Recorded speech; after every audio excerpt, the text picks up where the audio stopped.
When my own son stood silent while his wife called me a burden at my husband's funeral, I knew I'd lost everything. 3 days later, they laughed as I drove away to the worthless ranch they dumped me at, the one piece of inheritance they didn't want. They had no idea what my husband had hidden beneath that land. By the time they realized their mistake, I'd already signed the deal that would make me wealthier than their cruelest dreams. But money wasn't the real victory. Watch until the end. You won't believe how this turns out.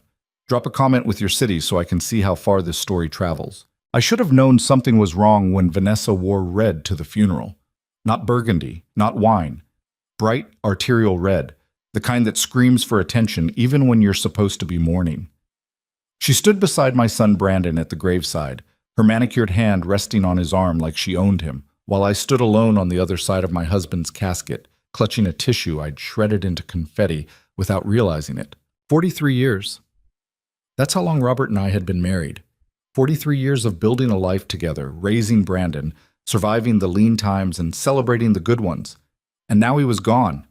Massive heart attack. No warning. Just gone.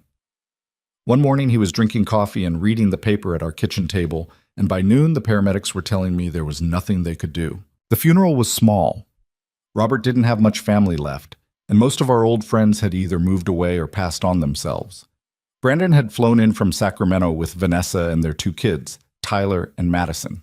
The kids looked uncomfortable in their formal clothes, shifting from foot to foot while the pastor droned on about ashes and dust. I barely heard the words. I kept staring at the casket, thinking about how Robert used to hold my hand while we watched TV, how he'd leave little notes on the fridge, how he'd spent the last 6 months of his life going on business trips I didn't quite understand, coming home exhausted and distant, like he was carrying some heavy secret he couldn't share. I thought it was the cancer coming back. He'd beaten prostate cancer 5 years ago, and I'd been terrified it had returned. Every time he winced or rubbed his back, my heart would stop. But he kept insisting he was fine, just tired from work. Work. Robert had been a surveyor, spent his whole career mapping land and mineral deposits for various companies. He'd retired at 65, and we'd been enjoying our quiet life in the suburbs of Denver, in the nice 4-bedroom house Brandon had grown up in. We weren't rich, but we were comfortable. We had enough. Or so I thought. Mom? Brandon's voice pulled me back to the present. The service was over. People were filing past, offering their condolences in that awkward way people do when they don't know what to say. The lawyer wants to do the will reading tomorrow, at his office, 2 o'clock. I nodded numbly. Okay, we'll pick you up, Vanessa added, her voice sugary sweet. She'd been extra nice to me since they'd arrived, which should have been my first warning. Vanessa was never nice unless she wanted something. That night, alone in the house that suddenly felt enormous and empty, I couldn't sleep. I wandered through the rooms like a ghost, touching Robert's things, his reading glasses on the nightstand, his jacket still hanging in the closet, smelling faintly of his cologne, the coffee mug he'd used that last morning, still sitting in the dish drainer because I couldn't bring myself to put it away. In his office, I stood in the doorway staring at his desk. It was unusually tidy. Robert had never been a tidy person.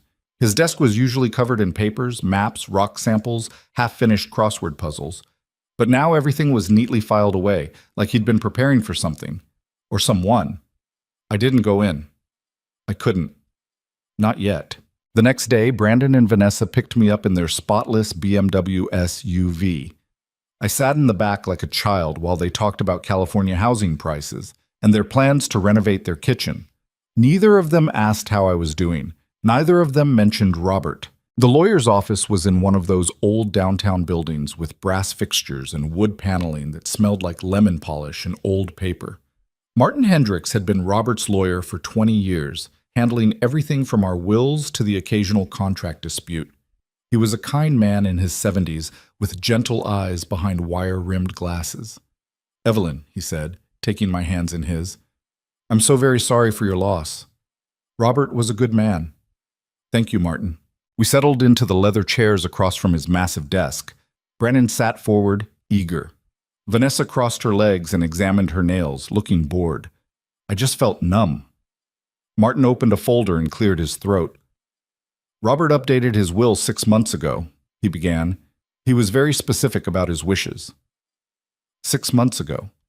right when the mysterious trips had started. The house in Denver, along with all its contents and the attached savings accounts, goes to Brandon. I blinked. The house? Our house? The one I'd lived in for 40 years? Brandon nodded like this was expected. Vanessa's expression didn't change, but I saw the corner of her mouth twitch upward. The life insurance policy, which is substantial, also goes to Brandon to be used for his children's education and future needs. How substantial? I wanted to ask, but my throat had closed up. To Evelyn, Martin continued, and I leaned forward.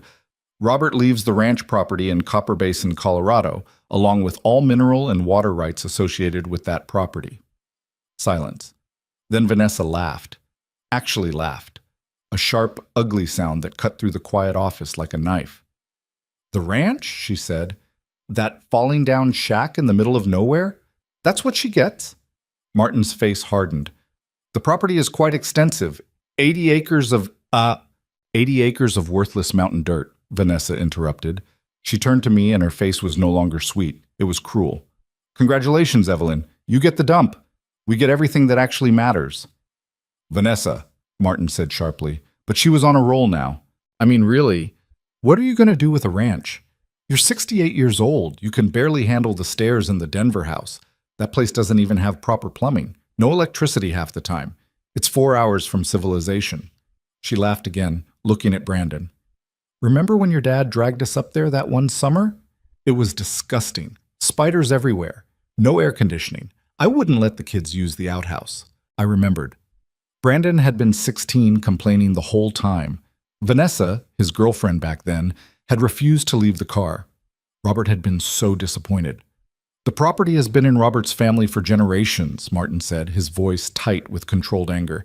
It has significant nothing, Vanessa snapped. It's a tax burden. Nobody wants it. That's why she's getting it. It's worthless. And this way Brandon doesn't have to deal with selling it. She stood up, smoothing her designer dress. Come on, Brandon. We're done here. Brandon rose automatically, like a puppet on strings. Brandon, I said quietly. It was the first word I'd spoken since we'd arrived. Is this what you want? He didn't meet my eyes. Dad made his choice, Mom. The house makes sense. We have kids. We need the space. And you're getting property. It's fair. Fair. The word hit me like a slap.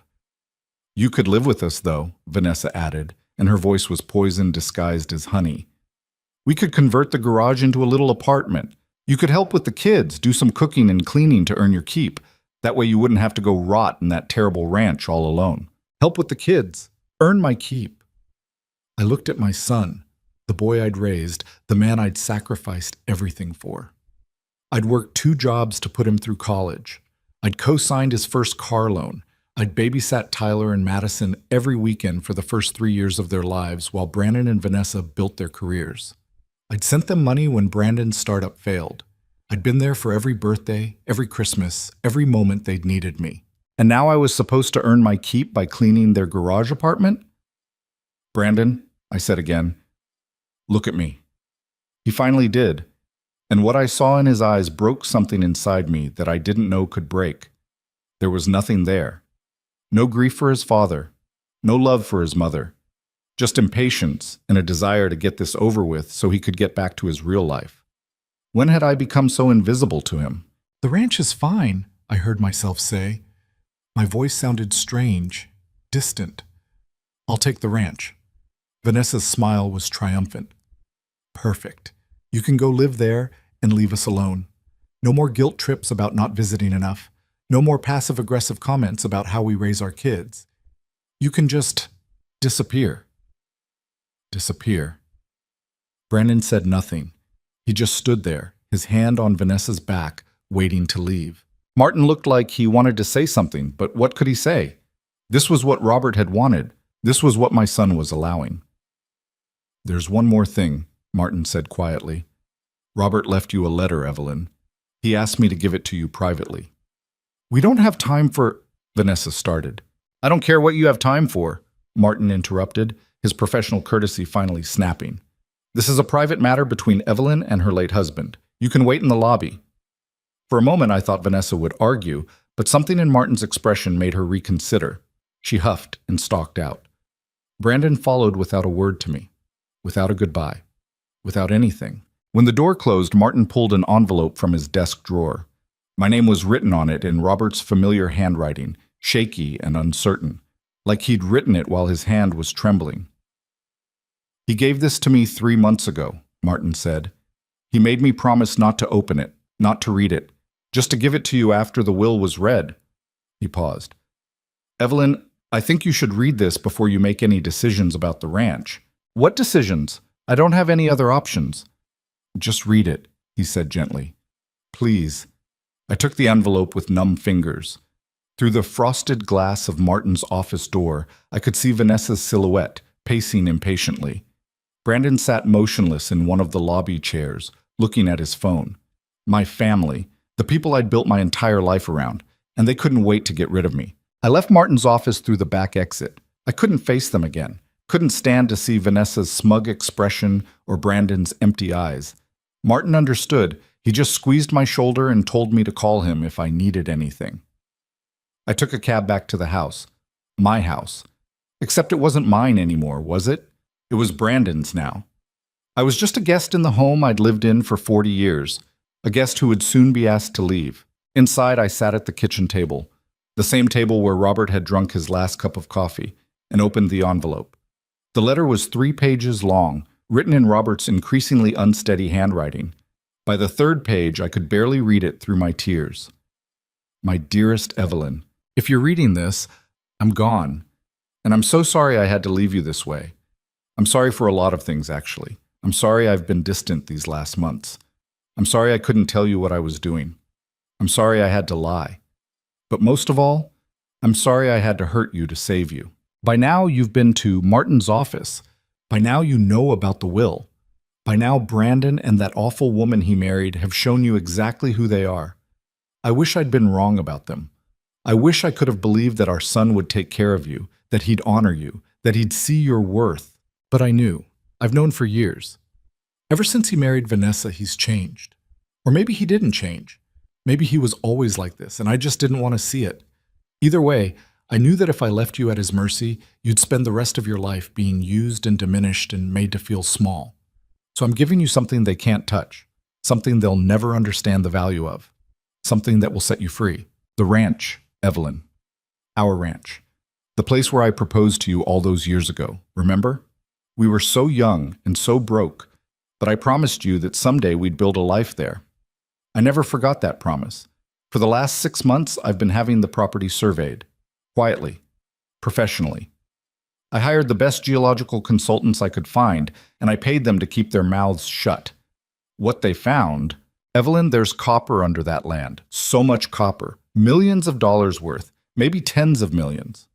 The reports are in my office at home, in the locked drawer of my desk. The key is taped under the top right corner of the desk. You'll have to feel for it. I've also left you contact information for Richard Morrison at Summit Mining Corporation. He's expecting to hear from you. He's a good man, someone I trust. He'll help you understand what you have and what it's worth. I'm leaving everything else to Brandon because I know that's what he expects, what Vanessa expects. Let them have the house, the insurance, the money. It's nothing compared to what I'm giving you, but more importantly, it will free you from them. You don't owe them anything, Evelyn. Not anymore. You've given enough. You've sacrificed enough. You've made yourself small enough to fit into their lives, and it's never been appreciated. The ranch is your chance to live for yourself, to be yourself, to take up space in the world again. I'm sorry I won't be there to see it. I'm sorry I won't get to watch you become the woman I always knew you could be, strong, independent, unstoppable. But I'll be watching from wherever I am, and I'll be so damn proud. Don't let them make you feel guilty. Don't let them convince you that you're selfish for choosing yourself. Don't let them take this from you. The ranch is yours. The mineral rights are yours. Your life is yours. Live it, my love. Live it big and loud and free. All my love, always and forever, Robert. I read the letter 3 times before the words fully sank in. Then I walked to Robert's office on shaking legs and found the key exactly where he'd said it would be. The locked drawer was full of documents, geological surveys, mineral assays, property reports, maps with areas circled in red marker, email exchanges with mining consultants, A business card for Richard Morrison with a handwritten note. She'll need guidance. Please help her. I spread it all out on the desk, trying to make sense of it. The technical language was hard to follow, but the numbers were clear enough. The estimates of copper deposits, the projected value of extraction, the comparison to other successful mining operations in the region. Robert hadn't just left me a ranch. He'd left me a fortune, and Brandon and Vanessa had no idea. My phone rang. Brandon's name flashed on the screen. I stared at it for 3 rings before answering. "Mom, we need to talk about logistics," he said, not bothering with a greeting. "Vanessa thinks you should start packing this week. We want to put the house on the market as soon as possible. The spring market is hot right now, and we can't afford to wait. You understand?" It wasn't a question. "We'll hire movers for you," he continued. "You don't need to take much. The ranch is furnished, right? Just your personal stuff, clothes and whatever. We'll donate the rest. There's a great charity that picks up—" "Stop," I said. Silence. "Just stop talking, Brandon." "Mom, I know you're upset, but this is what Dad wanted." "You don't know anything about what your father wanted," I said, and my voice was harder than I'd ever heard it. "You didn't even cry at his funeral. You didn't ask me if I was okay. You didn't defend me when your wife called me a burden. You just stood there like a stranger." "That's not fair. Vanessa was just being practical." "Practical?" I laughed, and it sounded bitter even to my own ears. "Is that what you call it? Telling your mother to disappear? Offering to let me live in your garage if I clean your house and raise your kids? That's practical?" "You're being dramatic. She offered you a place to live. I don't need her charity. I don't need anything from either of you." "Fine," Brandon said, and his voice turned cold. "Then take your dump of a ranch and go. We'll pack your stuff and ship it to you. Consider it a parting gift." He hung up. I stood there holding the phone, shaking with anger and hurt and something else. Something that felt almost like relief, like a weight lifting off my shoulders, like a door closing on one life and opening to another. I called Martin Hendricks. "I want to go to the ranch," I told him, "as soon as possible. Can you help me with the paperwork?" "Of course," he said. "Evelyn, did you read Robert's letter?" "Yes." "And?" And I think my husband knew exactly what he was doing. Martin was quiet for a moment. "Yes," he said finally. "I think he did too." 3 days later, I loaded my car with the things that mattered. Photo albums, my mother's jewelry, Robert's favorite sweater that still smelled like him, the box of documents from his desk. Everything else I left behind. Let Brandon and Vanessa sell it, donate it, burn it. I didn't care anymore. I didn't tell them I was leaving. I just went. The drive to Copper Basin took 4.5 hours, winding through the mountains on roads that got progressively narrower and rougher.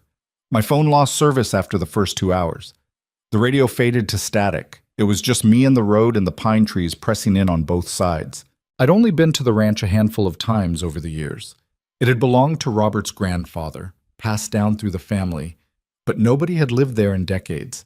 We'd talked about fixing it up, about retiring there someday, but life had always gotten in the way. Work, Brandon's school, the comfortable routine of suburban life. Now here I was, 68 years old, driving toward a place I barely knew because I had nowhere else to go. The ranch appeared around a bend in the road just as the sun was starting to set. It looked exactly how I remembered it, a small, weathered house with a sagging porch, surrounded by tall grass and wildflowers. The barn behind it was listing to one side. The fence around the property was falling down in places. Vanessa had been right about one thing. It looked like a dump. I parked and sat in the car for a long moment, fighting the urge to turn around and drive back. Back to what? The house that wasn't mine anymore? The son who didn't want me? The life that had been stripped away? No. Forward was the only option now. The front door wasn't locked. Who would bother breaking into a place like this? Inside, dust covered everything. Cobwebs hung from the corners. Mouse droppings scattered across the kitchen counter. The air smelled stale and old, like a place that had been holding its breath for too long. But as I walked through the rooms, I started to see past the neglect. The bones of the house were solid. The floors were real hardwood under the dust. The windows, though dirty, looked out on an incredible view of the mountains. The fireplace was stone, beautifully built. The kitchen was outdated but spacious. It wasn't a dump. It was just forgotten. Like me. I found sheets in a closet, and made up the bed in the main bedroom. I found an old broom and swept the worst of the dirt. I found candles because the electricity wasn't working. As darkness fell and the candles flickered, I sat on the porch and looked out at the stars. I couldn't remember the last time I'd seen this many stars. In Denver, the light pollution washed them out. But here, they filled the entire sky, so bright and numerous it almost hurt to look at them. Robert had proposed to me under these stars. 45 years ago, when we were young and broke and fearless. He'd brought me up here with a cheap bottle of wine and a blanket, and we'd lain in the grass and talked about our future, about the life we'd build together. Someday, he'd said, this will all be ours. Someday we'll live here and we'll be happy. I'd believed him. I'd believed in everything back then. The tears came then, finally. Not the numb, shocked tears of the funeral, but deep, wrenching sobs that shook my whole body. I cried for Robert. I cried for my son. I cried for all the years I'd spent making myself smaller, quieter, more convenient. I cried for the woman I used to be, the one who'd believed in dreams and possibilities. And then, when the tears were done, I went inside and opened the box of documents from Robert's desk. Tomorrow, I would start making sense of all this. Tomorrow, I would call Richard Morrison and figure out what the hell copper mining involved. Tomorrow, I would begin the work of building a new life. But tonight, I let myself grieve the old one. The candles burned low as I read through the reports, trying to understand the technical language, the geological terms, the projections and estimates. One phrase kept appearing in the documents: commercially viable deposit of significant magnitude. Under my feet, under this forgotten ranch in the middle of nowhere, there was something valuable, something worth millions, something that belonged to me. I thought about Vanessa's laugh, her casual cruelty. I thought about Brandon's silence, his willingness to let his wife tear me down. I thought about how they'd looked at me in that lawyer's office, like I was already gone, already erased from their lives. They had no idea what they'd given away, and I was going to make damn sure they found out. I woke up to sunlight streaming through dirty windows and the sound of something scratching in the walls. Mice, probably. Or squirrels. I lay there for a moment, disoriented, before remembering where I was and why. The ranch. My ranch now. My entire body ached from sleeping on the lumpy mattress. I was 68 years old, and apparently my back knew it. I shuffled to the bathroom and discovered the water wasn't running. Of course it wasn't. I found bottled water in the car and washed my face with it, looking at myself in the cloudy mirror. I looked old. When had that happened? When had the dark circles appeared under my eyes, the deep lines around my mouth? When had my hair gotten so gray? I'd stopped dyeing it after Robert got sick. It had seemed vain and pointless. Now I just looked like someone's forgotten grandmother, which I suppose was exactly what I was. I made instant coffee with bottled water heated over the gas stove. Thank God that still worked. And sat on the porch with Robert's documents spread around me. The business card for Richard Morrison sat on top of the pile. I picked up my phone and realized I still had no service. Right. Middle of nowhere. I remembered seeing a landline phone in the kitchen. It took me 20 minutes to find where the cord had been disconnected. Another 10 to figure out how to plug it back in. When I picked up the receiver, I was shocked to hear a dial tone. At least something was working. I dialed the number on Richard Morrison's card. It rang 4 times before a professional female voice answered. Summit Mining Corporation, how may I direct your call? Richard Morrison, please, this is Evelyn Harper calling. One moment. The hold music was some bland classical piece that made me want to scream. I paced the kitchen, watching dust motes float in the morning light, wondering what the hell I was doing. I didn't know anything about mining. I didn't know anything about business. I was a widow who'd spent most of her adult life as a homemaker, raising a son who couldn't be bothered to defend me at my own husband's funeral. Mrs. Harper? A deep male voice came on the line, warm and professional. Richard Morrison. I've been expecting your call. First, let me say how sorry I am for your loss. Robert was a good man. You knew him? We worked together on several projects over the years. He was one of the best surveyors I've ever met, sharp eye, never missed a detail. He paused. He talked about you a lot, you know. Always said you were the smartest person he'd ever met, even if you didn't see it yourself. My throat tightened. He said that? All the time. Listen, I know this must be overwhelming.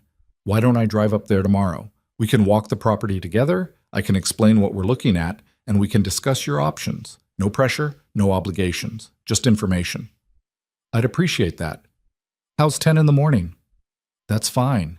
Good. And Mrs. Harper? Don't let anyone pressure you into making quick decisions about this property.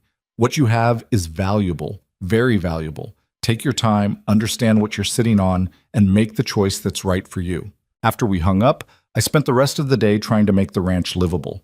I found the water shut-off valve and got that working. The electricity was trickier. Turned out the breaker box had been switched off. Once I figured that out, lights flickered on throughout the house, revealing just how much work needed to be done. The place was a disaster. Decades of neglect had taken their toll. But as I cleaned and swept and scrubbed, I started to see the potential. The kitchen had good bones. The living room had beautiful exposed beams. The bedroom had a view that would be stunning once I cleaned the windows. It was just a matter of work, time, effort. Things I had plenty of now. My phone buzzed. I'd driven back down the mountain far enough to get service. 7 missed calls from Brandon. 3 voicemails. I almost didn't listen to them, but curiosity won. The first one was curt. Mom, we need to discuss the moving timeline. Call me back. The second one was irritated. Mom, it's rude to ignore calls. We're trying to help you here. Call me. The third one was Vanessa's voice, syrupy and condescending. Evelyn, sweetie, we're just worried about you all alone up there in that horrible place. Brandon's concerned you might hurt yourself trying to manage on your own. Maybe you should reconsider our offer. We can send the kids up to help you pack. They'd love to see Grandma. They'd love to see Grandma. Right. Tyler and Madison barely looked up from their phones when I visited. The last time I'd tried to hug Madison, she'd gone stiff as a board and pulled away. I deleted all the voicemails without responding and drove back up the mountain. That night, I built a fire in the fireplace and ate canned soup heated on the stove. The house creaked and settled around me. Wind rattled the windows. In Denver, I would have been terrified of these sounds, but here somehow they felt right. Natural. I was alone, but I wasn't lonely. Not the way I'd been lonely in that suburban house, waiting for phone calls that never came and visits that were always too short and felt more like obligations than genuine affection. I fell asleep on the couch in front of the fire, wrapped in Robert's sweater, and slept better than I had in months. Richard Morrison arrived exactly at 10, driving a dusty pickup truck that looked like it had seen some miles.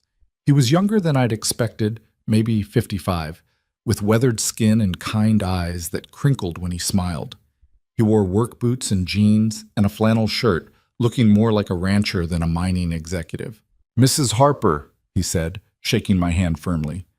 "Rick, please, Mrs. Harper makes me feel like I'm in trouble." I liked him immediately. He'd brought coffee from somewhere, real coffee, still hot, and a box of donuts. We sat on the porch, and he pulled out a tablet and several rolled-up maps. "Okay," he said. "Let me show you what Robert found." He spread out a geological survey map of the property, covered in colored overlays and technical annotations that meant nothing to me. But when he started explaining, pointing to different areas, it began to make sense. "This entire region sits on what we call the Copper Basin Formation," he said. "It's been known for mineral deposits for over a century, but most of the easy-to-reach copper was mined out in the 1950s. What Robert discovered is that there's a massive deposit running deep under your property, deeper than the old mines went, which is why it was missed." He pulled up images on his tablet, core samples, geological cross-sections, 3D models of the underground formations. Based on our surveys and Robert's data, we estimate there's approximately 15 to 20 million tons of recoverable copper ore under this land. At current market prices, we're looking at a gross value of somewhere between $80 and $120 million. The number hit me like a physical blow. That can't be right. It is. Now that's gross value, the copper in the ground. Actually extracting it is expensive. Mining operations, processing facilities, environmental compliance, labor costs, all of that eats into the profit. But even accounting for all those expenses, if you were to lease the mineral rights to a mining company, you'd be looking at royalties in the range of $5 to $8 million over the life of the mine. I couldn't breathe. $5 to $8 million. Of course, Rick continued, you have other options. You could sell the mineral rights outright for a lump sum, probably 20 to 30 million, depending on who's buying. Or you could partner with the company in a profit-sharing arrangement. Or you could sit on it and do nothing. Copper isn't going anywhere. What would you do? I asked. If this was your land? He thought about it. Honestly, I'd lease the rights to a reputable company with a good track record for environmental responsibility. You'd get a significant upfront payment plus ongoing royalties. You'd maintain ownership of the land, and you wouldn't have to manage the actual mining operation. It's lower risk, steady income, and you keep control. And Summit Mining, that's what you'd want to do? That's what we'd propose, yes. But you should talk to other companies, too. Get multiple offers. This is too important a decision to rush. He smiled. Robert made me promise I'd make sure you understood all your options before agreeing to anything. He was very protective of you. My eyes burned. He was a good man. He was. And he was smart to set this up the way he did. Rick rolled up the maps. Can I ask you something personal? Sure. The rest of Robert's estate, it went to your son? Everything. The house, the insurance, the savings. All of it. Rick nodded slowly. And does your son know about this? About the copper? No. Nobody does except you, me, and apparently half a dozen geological consultants my husband swore to secrecy.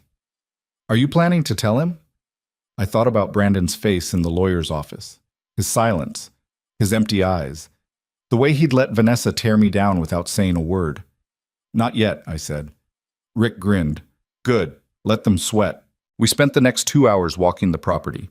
Rick pointed out where the main deposits were located, where a mining operation would likely set up, what the environmental impact might look like.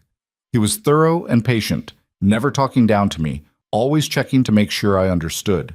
The other thing you need to know, he said as we walked back to the house, is that the mineral rights and water rights are completely separate from the surface rights, meaning if someone owns property around here, you might own what's underneath their land. What? He pulled out another map, this one showing property boundaries.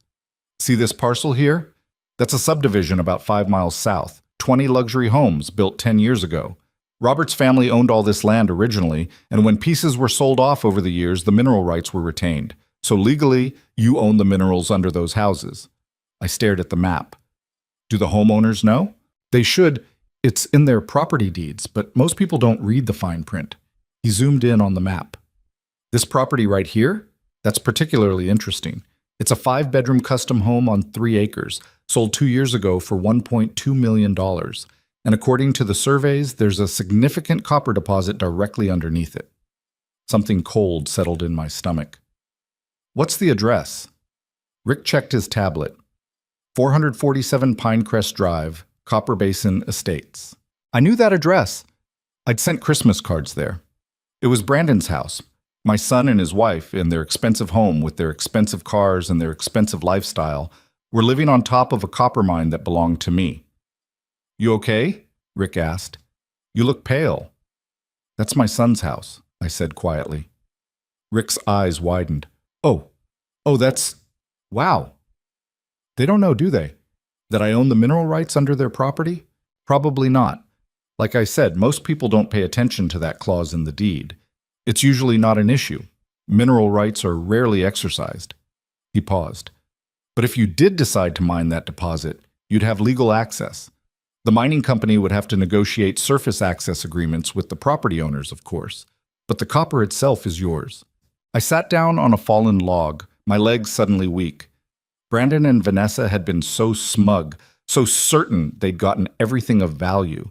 They'd mocked me, dismissed me, tried to shove me into their garage like an unwanted piece of furniture.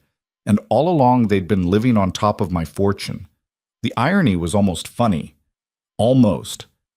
What happens if I decide to mine it? I asked. Under their property specifically? It gets complicated. We'd need to negotiate surface access for equipment, possibly drill sites. We'd have to follow strict environmental regulations. There might be some disruption to their property, noise, traffic, that kind of thing. But it's all legal and above board. They can't stop you from exercising your mineral rights. I thought about Vanessa in her designer clothes, looking down her nose at me. I thought about Brandon saying I should disappear. How much copper is under that specific property? Rick checked his tablet. Looks like roughly 800,000 tons of recoverable ore. Not as much as under your ranch, but still significant. If we're just talking about that deposit, you'd be looking at royalties of maybe $500,000 over the mine's lifetime. $500,000, sitting right under their perfectly landscaped lawn. I need to think about all this, I said. Of course, take your time. Rick handed me his card again, even though I already had one. Call me when you're ready, no pressure. But Evelyn, whatever you decide, don't let anyone make you feel guilty about it. This is your property, your rights, your decision. You don't owe anyone an explanation. After he left, I sat on the porch for a long time, watching the mountains turn purple in the afternoon light. The documents were spread around me, maps, surveys, reports, all proof of a fortune I hadn't known existed. Robert had done this. He'd set this all up, knowing exactly what would happen at the will reading, knowing how Brandon and Vanessa would treat me, knowing I'd need an escape in a future. He'd given me both. My phone buzzed. Service must have come back. Another call from Brandon.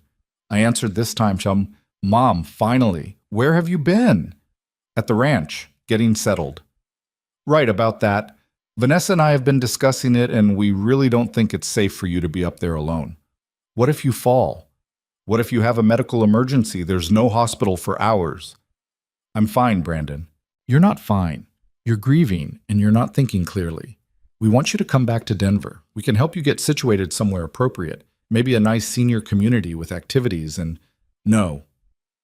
Silence. Brandon wasn't used to me saying no. Mom, be reasonable. You can't live in that dump. It's not practical. It's my dump now, my home. And I'm staying. For how long? A week? A month? This is ridiculous. You're throwing a tantrum because you're upset about the will, but Dad made his choice, and you need to accept it. Something snapped inside me. Your father made exactly the choice he intended to make. He gave me this property for a reason. Yeah, because it was worthless and he knew it. He probably felt guilty about leaving everything else to me, so he threw you a bone. Don't make it into something it's not. I almost told him then. Almost said that his father had left me a fortune while giving him table scraps. But something stopped me. Maybe it was the contempt in his voice. Maybe it was the memory of him standing silent while Vanessa mocked me. Maybe it was 43 years of being taken for granted finally catching up. I have to go, I said. Mom, we're not done. I hung up. Then I turned off my phone completely. The next few days passed in a blur of work. I hired a local handyman to fix the worst of the ranch's problems, the sagging porch, the leaking roof, the broken windows. His name was Tom, and he was probably 70 if he was a day, but he knew his way around old buildings. He didn't ask questions, didn't pry, just showed up every morning and worked until the light failed. Place has good bones, he said, hammering new boards into the porch. Just needs some love. I cleaned every room, scrubbing years of neglect away. I repainted the kitchen a warm yellow that reminded me of sunshine. I bought new curtains for the living room. I planted flowers in the neglected garden, late in the season, but they might still bloom. It felt good to work with my hands, to see tangible progress. Every improvement I made was mine.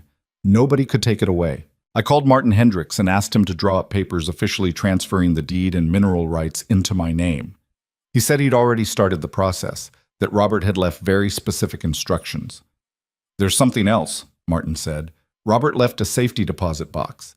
He specified that you could access it 30 days after his death. That's next week. What's in it? I don't know, but he said you'd understand when you saw it. I also called the other mining companies Rick had recommended. Within a week, I had 3 executives wanting to meet with me, all offering variations of the same deal. Lease the mineral rights, get paid handsomely, let them handle the operation. Summit Mining's offer was the best, though. Rick had been true to his word. Fair terms, environmental protections built into the contract, and a payment structure that would give me financial security for the rest of my life. $2 million up front. $4 to $6 million more in royalties over the projected 20-year life of the mine, plus a generous monthly stipend during the operational phase. I read the proposal 3 times, barely believing it was real.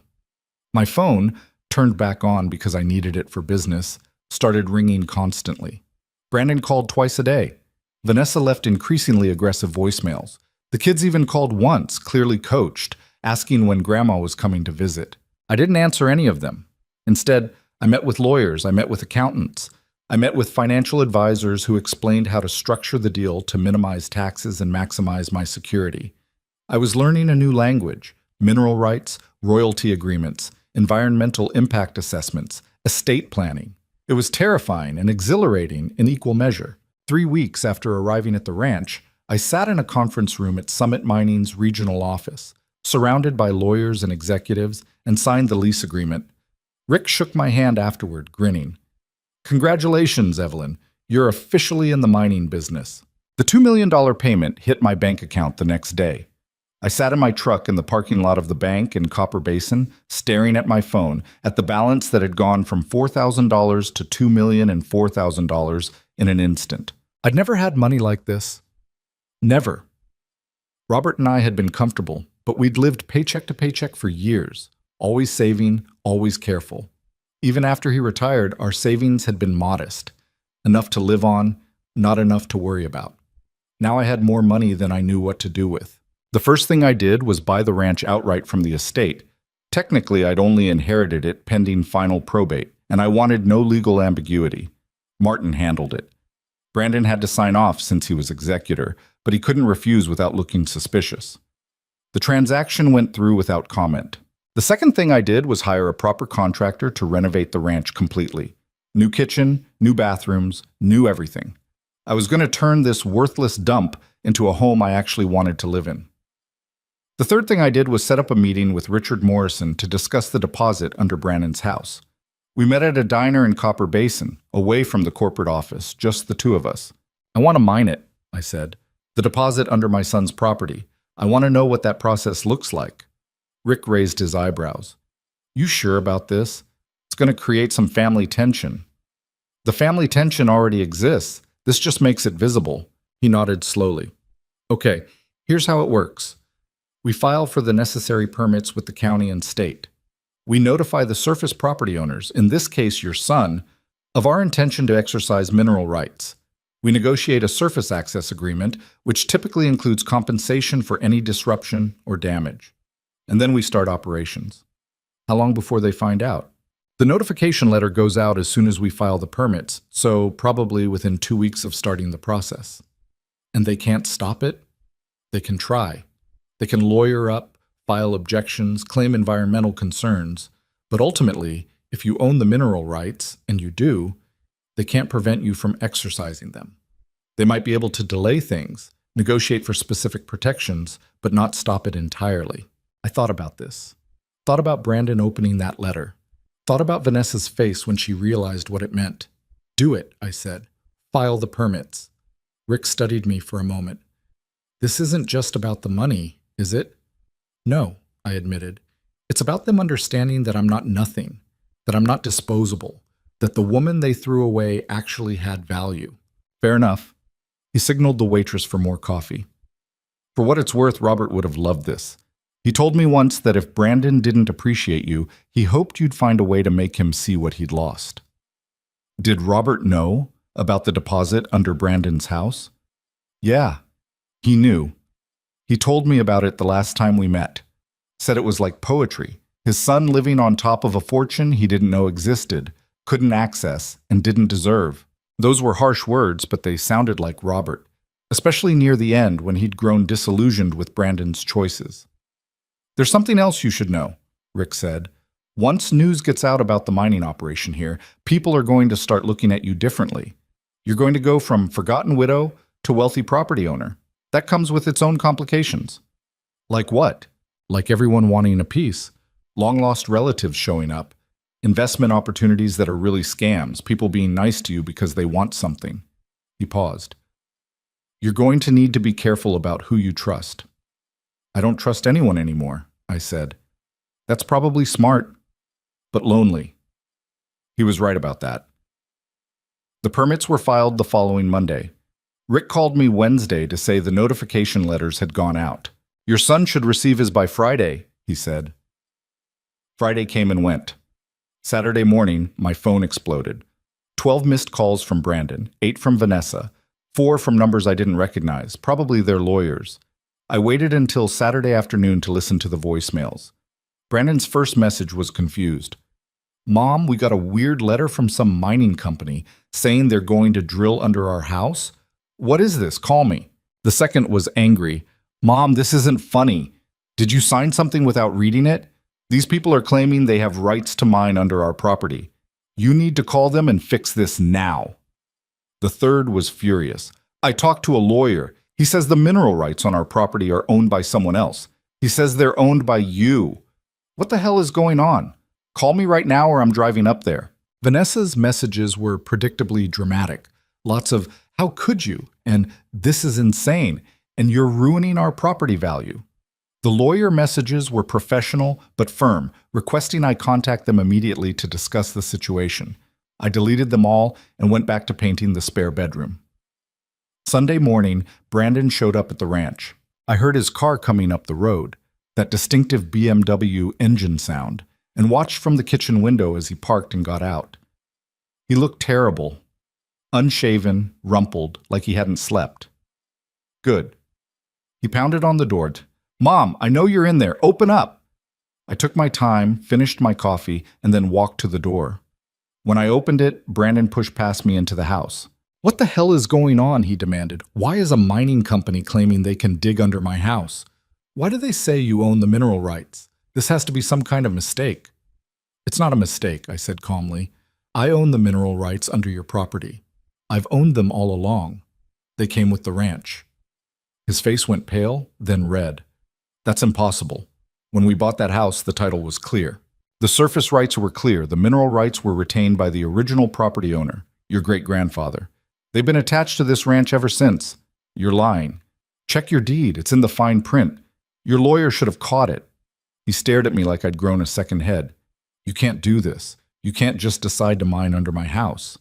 Actually, I can. The mineral rights are mine. Summit Mining has filed all the proper permits. Everything is legal.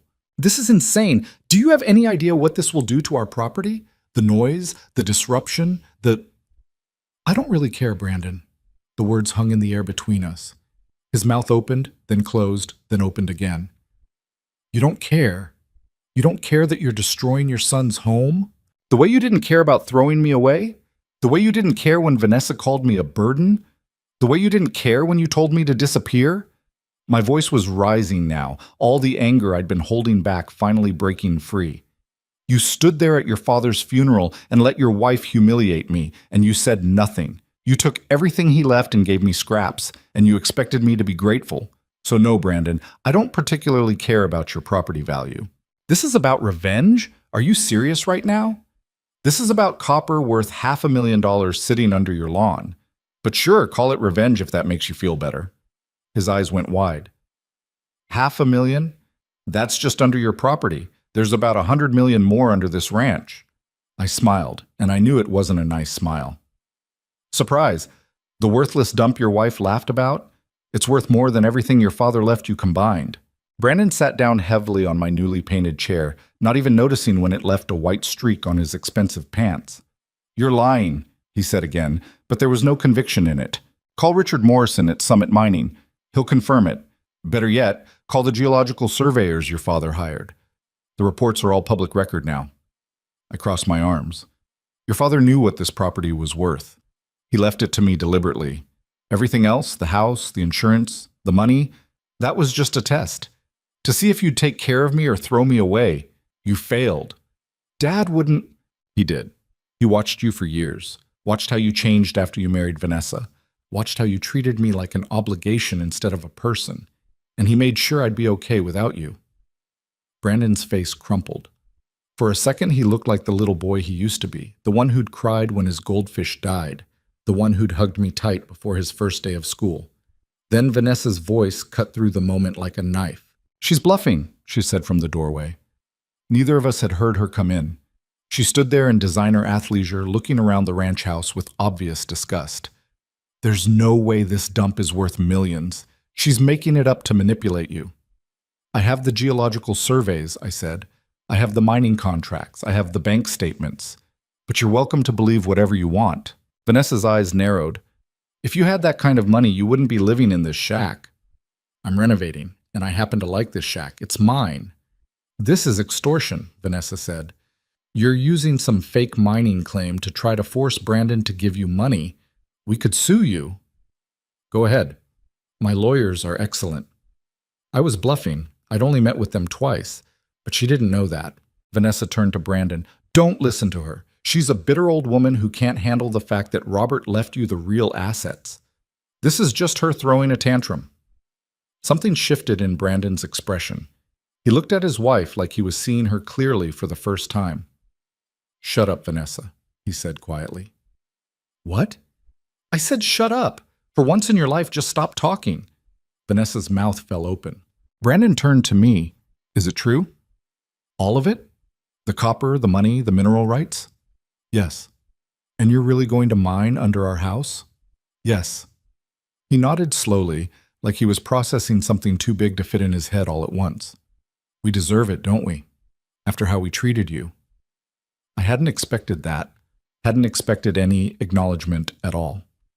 Yeah, I said, you do. He stood up, looking older than he had when he'd walked in. I'm sorry, Mom.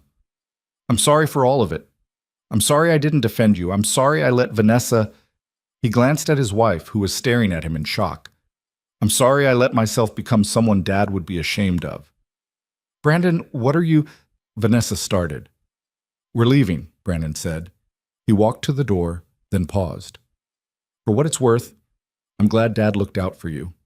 You deserved better than what I gave you. He walked out. After a moment of stunned silence, Vanessa followed, her heels clicking angrily on the porch steps. I watched through the window as they argued beside the car. Vanessa was gesturing wildly, clearly furious. Brandon just stood there, arms crossed, shaking his head. Finally, they got in the car and drove away. I sat down on the couch, shaking. That had been harder than I'd expected, seeing Brandon's face when he realized the truth, hearing him apologize. But he'd had his chance to stand up for me before. He'd chosen Vanessa instead. Now he'd have to live with that choice, and I'd have to live with mine. The phone started ringing again at 6 the next morning. I'd barely slept, kept replaying Brandon's face in my mind. That moment when everything clicked and he realized what he'd lost. Part of me felt vindicated. Another part felt sick. This time it wasn't Brandon calling. It was a number I didn't recognize with a Sacramento area code. Mrs. Harper, this is Gerald Fitzsimmons with Fitzsimmons and Associates. I represent Brandon and Vanessa Harper in regard to the mineral rights dispute on their property at 447 Pinecrest Drive. Of course they'd lawyered up. I should have expected that. There's no dispute, I said, my voice rough from lack of sleep. The mineral rights are mine. Everything is documented and legal. Mrs. Harper, my clients are prepared to negotiate a fair settlement. They're willing to purchase the mineral rights from you at a reasonable price. They're not for sale. Perhaps we could discuss a compromise. My clients are very concerned about the environmental impact of mining operations in a residential area. Surely you can understand. Mr. Fitzsimmons, let me be very clear. I'm not selling. I'm not negotiating. Summit Mining has filed all the proper permits and the operation will proceed as planned. If your clients have legal concerns, they can file them with the county. But this conversation is over. I hung up before he could respond. My hands were shaking. I wasn't good at confrontation, never had been. For 40 years, I'd been the peacekeeper, the one who smoothed things over, who apologized even when I'd done nothing wrong. Standing up for myself felt foreign and terrifying and somehow necessary all at once. The coffee maker beeped. I poured a cup and walked out to the porch, watching the sun come up over the mountains. The ranch looked different now with the repairs Tom had made. The porch no longer sagged. The roof didn't leak. The windows actually closed properly. It was starting to feel like a real home instead of a forgotten relic. My phone buzzed with a text from Rick Morrison.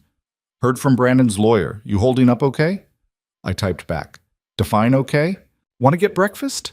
There's a place in town that makes decent pancakes. 20 minutes later, I was sitting across from Rick in a diner that looked like it hadn't been updated since 1975. The pancakes were indeed decent. The coffee was terrible but strong.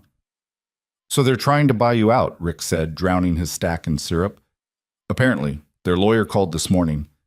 What'd you tell him? No. Rick grinned. Good. They'll probably up the offer. Might even throw in some emotional appeals, family harmony, think of the grandkids, all that. The grandkids who can barely stand to be in the same room with me? Yeah, those ones. He took a bite of pancake.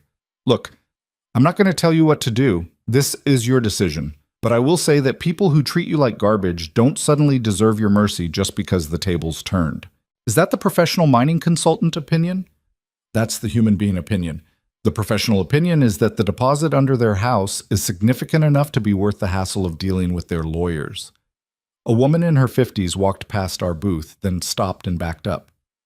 Evelyn? Evelyn Harper? It took me a second to place her. Nancy Pritchard. We'd been on the PTA together when Brandon was in elementary school, back when we'd lived in a smaller house in a different part of Denver. I hadn't seen her in probably 20 years. Nancy, hi. I didn't know you lived up here. Retired last year, bought a cabin about 10 miles south. She was staring at me with obvious curiosity. I heard you inherited old Robert Harper's ranch. That's quite a property. News traveled fast in small towns, apparently. It's a lot of work, I said carefully. I bet. And I heard, well, you know how people talk.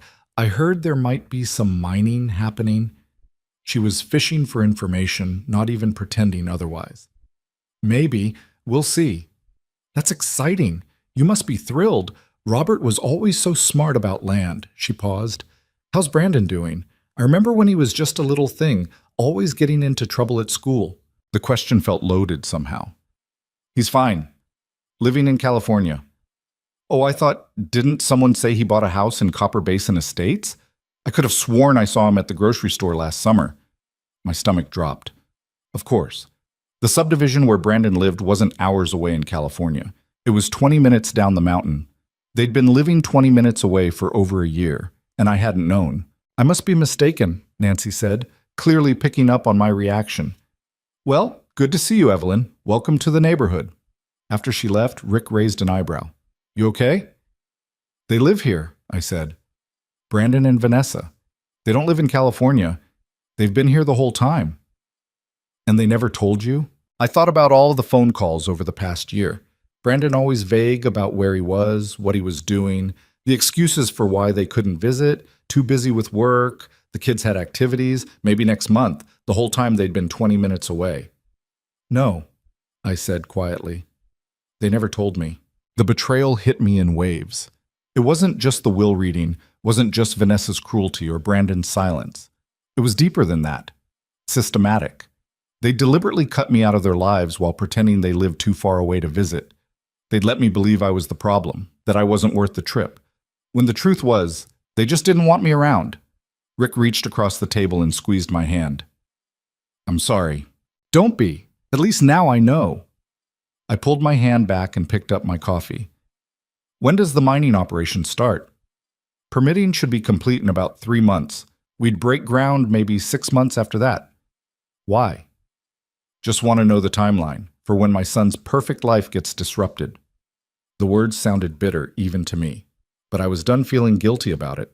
The next 2 weeks were a blur. Brandon's lawyer called repeatedly, each time with a new offer. First $50,000 for the mineral rights, then $100,000, then $250,000 with a payment plan. I said no to all of them. Vanessa started leaving voicemails that oscillated between pleading and threatening. Evelyn, please, just think about the children. Think about your grandchildren growing up with mining trucks rumbling past their house. And then, in the next message, if you think you can extort us, you're wrong. We have lawyers who will bury you in paperwork. I deleted them without responding. The contractor I'd hired started the major renovation work on the ranch. Suddenly, there were trucks and workers everywhere, tearing out the old kitchen, updating the electrical, replacing the ancient plumbing. The noise was constant and the dust was everywhere, but watching the house transform was oddly satisfying. Tom, the handyman, stayed on to oversee things. He'd worked in construction his whole life and knew everyone in the county. You're making quite a stir, he said one afternoon, taking a break from installing new cabinets. Mining operations, property disputes, lawyers flying in from California. People are talking. What are they saying? That you're tougher than you look, that your son's an idiot. He grinned. I might have contributed to that second part. Tom, you don't even know my son. Don't need to. Any man who treats his mama the way he treated you is an idiot in my book. It was the first time someone had defended me without wanting something in return. I had to turn away so he wouldn't see me tearing up. Martin Hendricks called that Thursday. Evelyn, it's time to open Robert's safety deposit box. Can you come to Denver tomorrow? The drive down felt strange. I'd been so focused on the ranch, on the mining deal, on the fight with Brandon, that I'd almost forgotten about the safety deposit box. What else had Robert hidden? What other surprises was I going to find? The bank was the same one we'd used for 40 years. The manager, Mrs. Chen, offered her condolences and led us to the vault. Martin had the key Robert had left him. I had the secondary key from Robert's desk. Inside the box was a leather journal, a stack of envelopes bound with string, and a small velvet bag. We took everything to a private room. Martin excused himself. "This feels personal," he said, and I was alone with Robert's final secrets. I opened the journal first. It was Robert's handwriting, page after page of it, dated entries spanning the last year of his life. March 15th. Received the preliminary survey results today. I was right. The copper deposit is massive, even bigger than I'd hoped. Evelyn is going to be taken care of. Finally, I can breathe easier. April 3rd. Told Rick Morrison about the Brandon situation. He understands why I'm doing it this way. He'll look after her when I'm gone. I trust him. May 12th. Saw Brandon and Vanessa at the grocery store today. They didn't see me. Too busy arguing about some restaurant reservation. I watched them for a few minutes, thinking maybe I was wrong, maybe they'd changed. Then Vanessa said something about that assisted living place for when your mother becomes our problem. And I knew I wasn't wrong at all. May 29th. Bad news from the doctor. The cancer is back, and this time it's aggressive. 6 months, maybe a year if I'm lucky. I'm not telling Evelyn. She'll just worry and fuss and put her life on hold to take care of me. She's done that enough. This time, I take care of her. My hands started shaking. The cancer had come back. He'd known he was dying and he'd never told me. June 8th. Updated the will today. Martin thinks I'm being harsh on Brandon, but he doesn't understand. This isn't punishment. It's protection. Brandon made his choice when he married that woman. He chose comfort over character. I'm choosing Evelyn. July 22nd, getting weaker. The treatments aren't working, but I finished the surveys, set up the contracts, made sure everything is airtight. Rich Morrison confirmed Summit Mining's offer is legitimate. $2 million up front, millions more in royalties. My Evelyn, who's never had money of her own, who spent her whole life putting everyone else first, is going to be wealthy. I wish I could see her face when she finds out. August 14th. Wrote the letter for Martin to give her. Tried to explain why I did it this way. Tried to tell her she's worth more than Brandon and Vanessa will ever understand. Hope she believes it. Hope she fights for herself. Hope she lives. The entry stopped there, 2 weeks before he died. I sat there crying, holding the journal against my chest like I could somehow absorb Robert's presence through the pages. He'd known he was dying. He'd been in pain, getting weaker every day, and he'd spent his final months not preparing himself for death, but preparing me for life. The envelopes contained more letters, each one addressed to me and dated for different occasions. Open on your 70th birthday. Open when you're feeling lonely. Open when you doubt yourself. Open when Brandon comes crawling back. That last one almost made me laugh through my tears. The velvet bag contained my engagement ring. The original one Robert had given me when we were 23 and broke. I'd lost it years ago, or thought I had. The diamond was tiny, barely visible, but I'd loved it more than the upgrade he'd bought me on our 20th anniversary. There was a note wrapped around it. Found this in my jacket pocket from our first year of marriage. You said you'd lost it at the beach, remember? Turns out it had slipped through a hole in your pocket into the lining. I've been carrying it around ever since, like a good luck charm. Now I'm giving it back. You're going to need your own luck now, and you deserve to have something from when we were young and stupid and happy. Wear it, and remember that you were always enough, even when the world tried to convince you otherwise. I slipped it onto my right hand. It fit perfectly. When I left the bank, I felt both heavier and lighter. Heavier with the weight of Robert's love and sacrifice. Lighter knowing that someone had seen me, really seen me, and thought I was worth protecting. The drive back to the ranch took me past the Copper Basin Estates subdivision. On impulse, I turned in. Brandon's house was easy to find. The biggest one on the block, all glass and modern angles, completely out of place among the more traditional mountain homes. 2 expensive cars in the driveway. Professionally landscaped yard, a basketball hoop that looked like it had never been used. I sat in my truck across the street, staring at it. This was the life they'd built while excluding me from it. This was what they'd chosen over family. A woman came out of the house next door, walking a small dog. She noticed me and waved uncertainly. I waved back and drove away before she could come over. That evening, I opened the envelope marked "Open when Brandon comes crawling back." My dearest Evelyn, if you're reading this, it means our son finally realized what he lost. Good. He should suffer a little. Not too much. He's still our boy, and I still love him despite his flaws, but enough to understand that actions have consequences. You're going to be tempted to forgive him immediately. That's who you are, generous and kind to a fault. But I want you to sit with your anger for a while first. Feel it, own it, let it burn until it's done burning. Because here's the thing, Brandon needs to learn that love is an unconditional acceptance of bad behavior. Real love includes boundaries. Real love says, I love you, but I won't let you treat me like this. Real love sometimes means stepping back and letting someone fall so they can learn to stand on their own. You've spent your whole life being the safety net for everyone around you. You've caught Brandon every time he's stumbled. You've made excuses for his choices. You've smoothed over his mistakes. And in doing so, you've kept him from growing into the man he could have been. Maybe it's time to let him fall. I'm not saying never forgive him. I'm saying make him earn it. Make him prove he's changed, not just in words, but in actions. Make him sit with his guilt and his regret until he understands what he did and why it was wrong.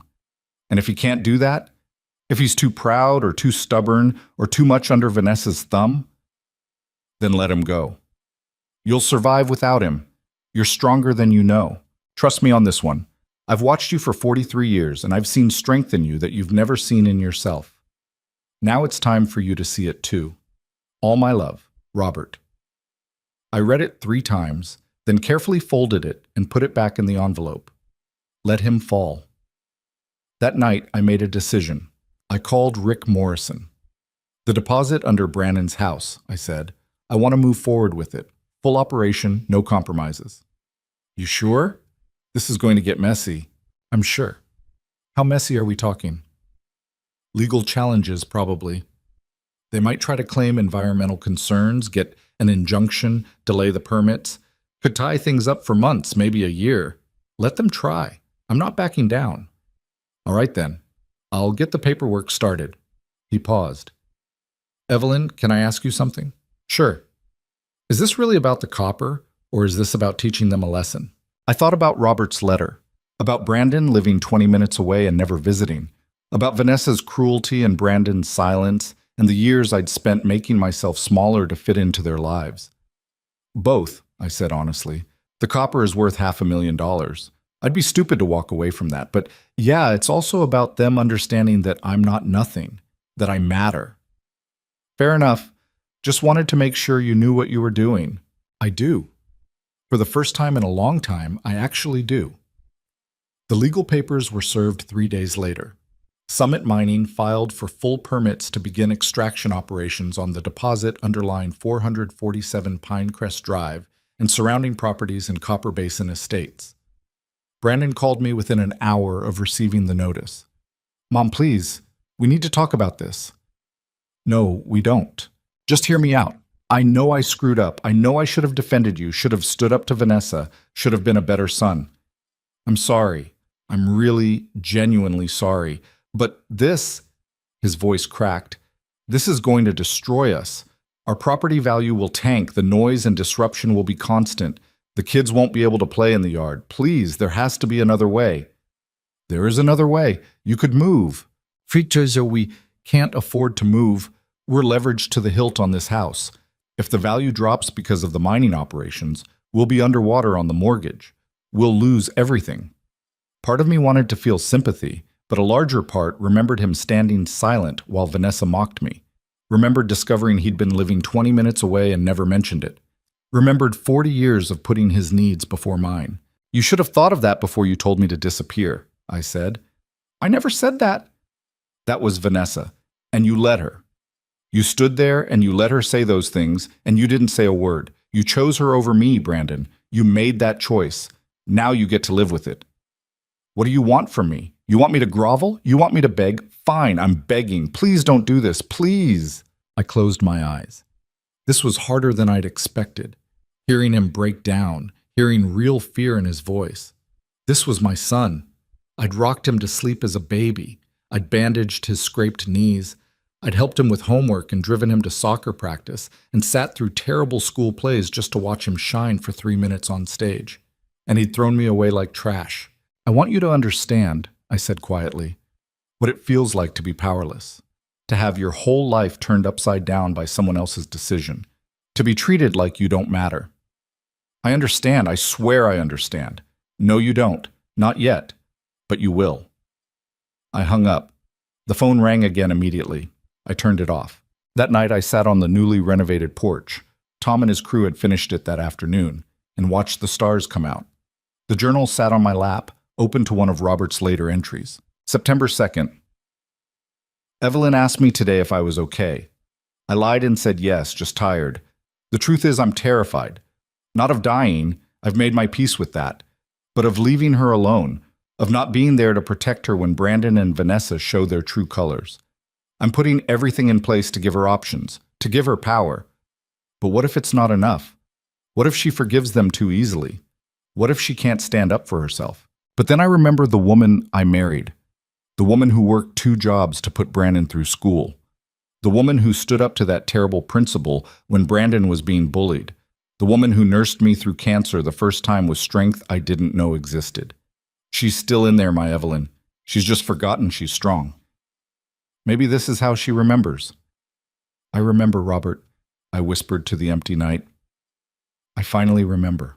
My phone, turned back on the next morning, showed 43 missed calls, most from Brandon and Vanessa, several from their lawyer, a few from numbers I didn't recognize. There was also a text from a number I didn't have saved. Mrs. Harper, this is Tyler. Please don't do this to us. I'm scared we're going to lose our house. Tyler. Brandon's oldest, 15 now. I hadn't seen him in over a year, and the last time I had, he'd barely looked up from his phone. The text gutted me. This wasn't Tyler's fault. He was just a kid caught in the middle of adult dysfunction. I stared at the message for a long time, my thumb hovering over the reply button. Then I thought about all the times I'd sacrificed my own well-being for everyone else's comfort, all the times I'd swallowed my hurt to keep the peace, all the times I'd made myself smaller so others could feel bigger. I put the phone down without responding. Rick called that afternoon. So, interesting development. Vanessa hired a private investigator. To investigate what? You, apparently. I got a call from a buddy in the county clerk's office. Someone's been digging through property records, looking for any irregularities in how you acquired the mineral rights. There aren't any irregularities. Everything was legal and documented. I know that and you know that, but they're desperate. They're going to try to find something, anything, to invalidate the rights or delay the permits. Let them look. They won't find anything. Probably not. But Evelyn, there's something else. The PI has been asking around town about you, talking to people, asking questions about your mental state, whether you're being manipulated, whether you're competent to manage your own affairs. I felt like I'd been slapped. They're trying to say I'm senile? They're trying to build a case that you're not capable of making sound decisions, that maybe someone's taking advantage of you, meaning me and Summit Mining. It's a long shot and it won't work, but it's going to be unpleasant. How unpleasant? They might try to get a court-appointed evaluation of your mental competency. They might subpoena your medical records. They might interview people who know you, try to find anyone who'll say you're confused or declining. Rage, pure and hot, flooded through me. They were going to try to paint me as a feeble-minded old woman who couldn't manage her own life. After everything, after all of it, they were going to try to take away the one thing I had left, my autonomy. What do I need to do? I asked, my voice shaking. Get your own lawyer, not the mineral rights lawyer. A personal lawyer who can protect you from this kind of attack. Document everything. Keep records of all your decisions, all your communications. Make sure you're squeaky clean. He paused. And Evelyn? Be prepared. This is about to get really ugly. He was right. The story broke in the local paper 3 days later. Elderly widows' mining claims threaten residential neighborhood. The article was slanted entirely toward Brandon and Vanessa's perspective. It painted me as a recluse living in a decrepit ranch, possibly being manipulated by a mining corporation into making decisions that would harm innocent families. It mentioned my age 4 times. It quoted Vanessa saying she was deeply concerned about her mother-in-law's well-being and judgment. There was a photo of Brandon and Vanessa standing in front of their house with Tyler and Madison, looking like the perfect family being victimized by a crazy old woman. I read the article sitting in my newly renovated kitchen, my hands clenched so tight around the newspaper that it tore. They'd gone nuclear. They weren't just fighting me legally, they were trying to destroy my reputation, my credibility, my dignity. Tom, working on the last of the cabinet installations, looked over my shoulder and whistled. "That's dirty pool. That's my family." "They're not your family, Evelyn. Family doesn't do this." He was right. Whatever Brandon and Vanessa were, they weren't family, not anymore. I called the lawyer Rick had recommended, a sharp woman named Patricia Flores, who specialized in elder law and estate protection. She read the article and made a disgusted sound. "Classic elder abuse defense," she said. "They're trying to flip the narrative, make themselves the victims and you the aggressor. But they're going to have a hard time proving you're incompetent when you've successfully negotiated a multi-million-dollar mining deal." Can they really get a mental competency evaluation ordered? They can try, but the bar for that is high. They'd need to show evidence of actual cognitive decline, not just decisions they don't like. Unless you've been diagnosed with dementia or shown signs of serious mental deterioration, no judge is going to order an evaluation just because your son doesn't like your business choices. So what do I do? Live your life. Make sound decisions. Document everything. And if they push this to court, we'll bury them in evidence of your competency. In the meantime, don't engage with them directly. Don't respond to their calls or texts. Let me handle all communication. It was good advice, but following it was harder than I'd expected. Every time my phone rang with Brandon's number, every time I saw another article or heard another rumor, I wanted to scream at them, to defend myself, to make them understand. But I didn't. I stayed quiet and let the lawyers talk. The renovation on this ranch was nearly complete. The house had been transformed from a neglected shell into something beautiful. Modern kitchen with granite countertops. Updated bathrooms with walk-in showers. Fresh paint everywhere. New floors. The contractor had even added a sunroom off the back. All windows. Perfect for watching the mountains. It was the nicest place I'd ever lived. And it was mine, paid for with my money, built to my specifications. Standing in the sunroom that evening, watching the sun set over the peaks, I felt something I hadn't felt in years. Pride. Not pride in someone else's accomplishments, not pride in being a good mother or a dutiful wife or a helpful grandmother, just pride in myself, in my choices, in my strength. Robert had been right. I was stronger than I'd known. Now I just had to prove it to everyone else. The town meeting happened on a Tuesday night, held in the community center that smelled like old coffee and floor wax. I almost didn't go. Patricia had advised against it. "Don't give them a platform to attack you publicly," she'd said. But something stubborn in me refused to hide. I walked in at 7:30 and the room went quiet. Every seat was filled, maybe 100 people packed into a space meant for 60. I recognized some faces from around town. Others were clearly from the subdivision, expensive athleisure, designer handbags, the kind of people who looked at my ranch and saw poverty instead of potential. Brandon and Vanessa sat in the front row. She was wearing a crisp white blouse and looked like she was about to deliver a TED Talk on victimhood. Brandon looked exhausted, his tie loose, dark circles under his eyes. When he saw me, something flickered across his face. Shame, maybe. Or just exhaustion.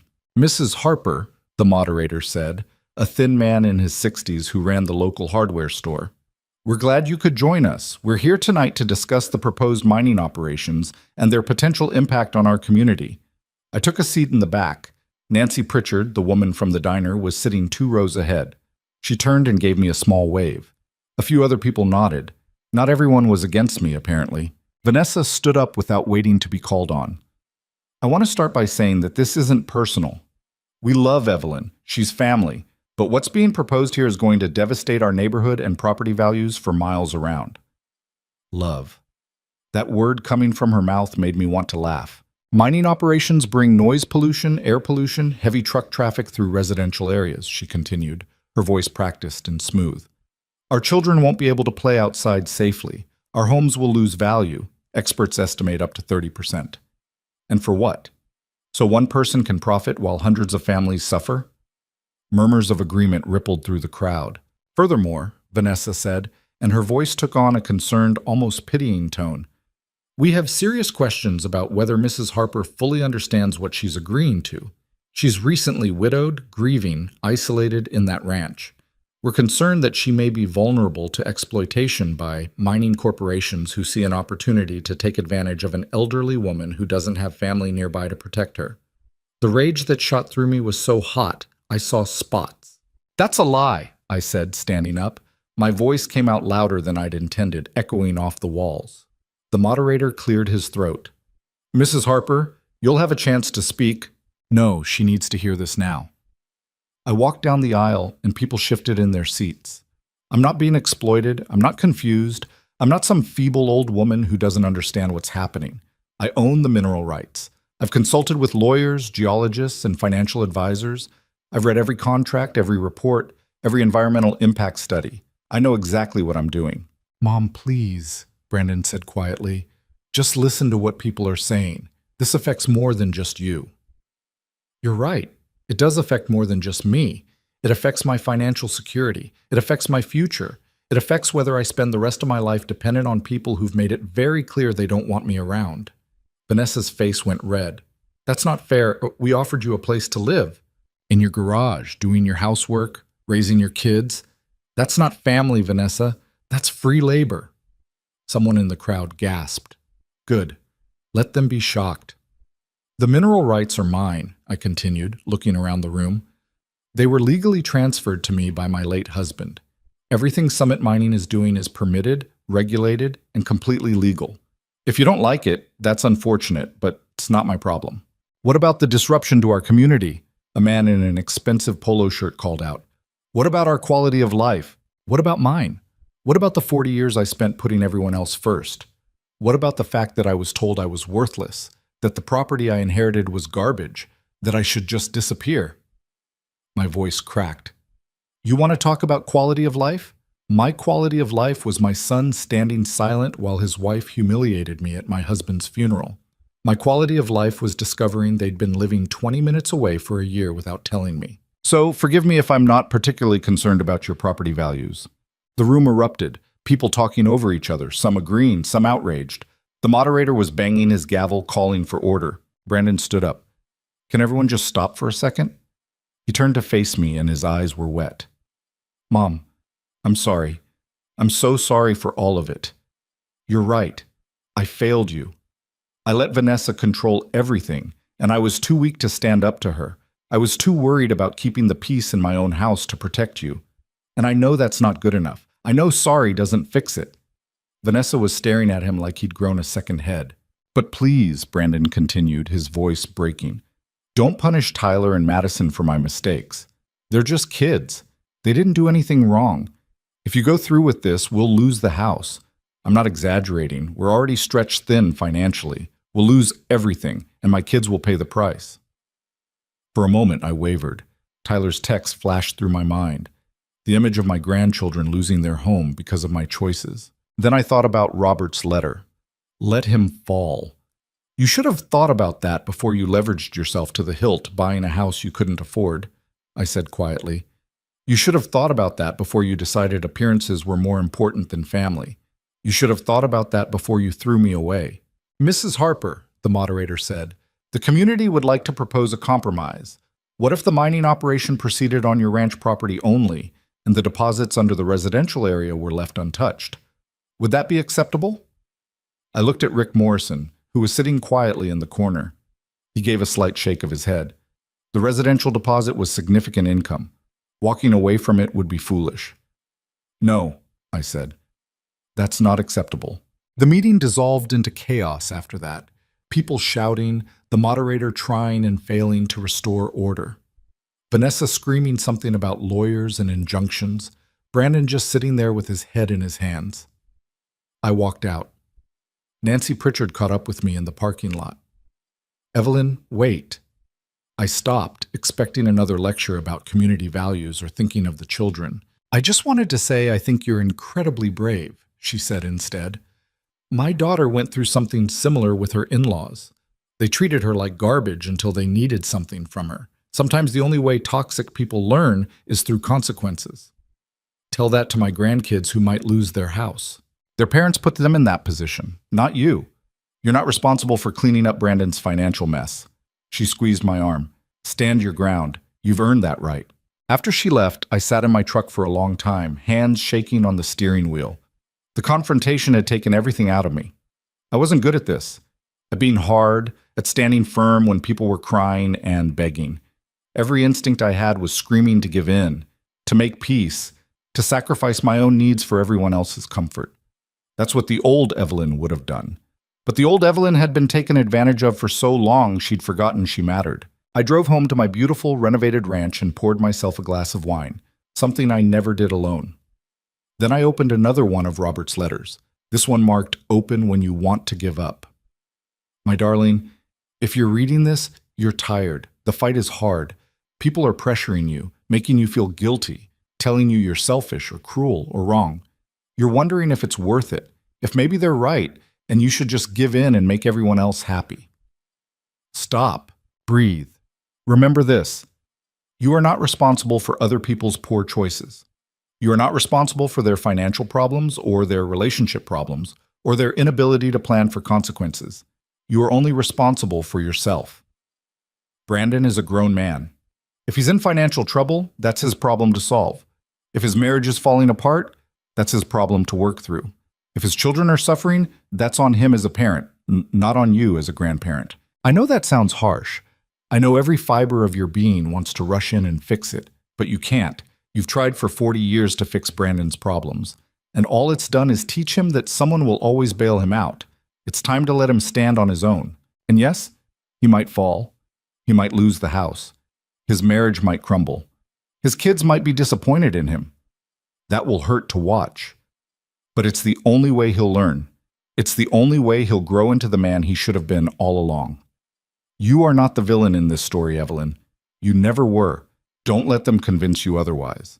Stay strong. I believe in you. Always, Robert. I read it 3 times, then went to bed. The next morning, Patricia called. They filed for an injunction to halt the mining permits pending a mental competency evaluation. Of course they did. Don't worry, I've already filed our response.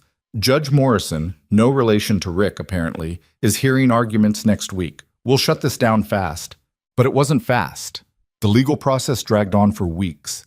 Depositions, filings, motions, counter-motions.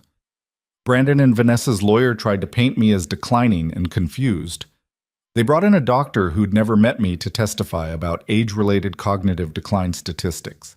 They tried to introduce evidence that I'd isolated myself at the ranch, implying mental deterioration. Patricia tore them apart. She had my recent medical records showing perfect cognitive function.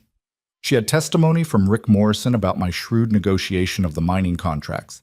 She had depositions from Tom and the contractor, and even Nancy Pritchard, all testifying that I was sharp, capable, and making sound decisions.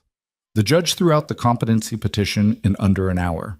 Mrs. Harper, he said from the bench, looking annoyed, has demonstrated no evidence of cognitive impairment. Frankly, she appears to have a better grasp of mineral rights law than most attorneys I've seen in this courtroom. The petition is denied, and I'm seriously considering sanctions for filing frivolous motions. Vanessa looked like she'd been slapped. Brandon just looked defeated. But the victory felt hollow.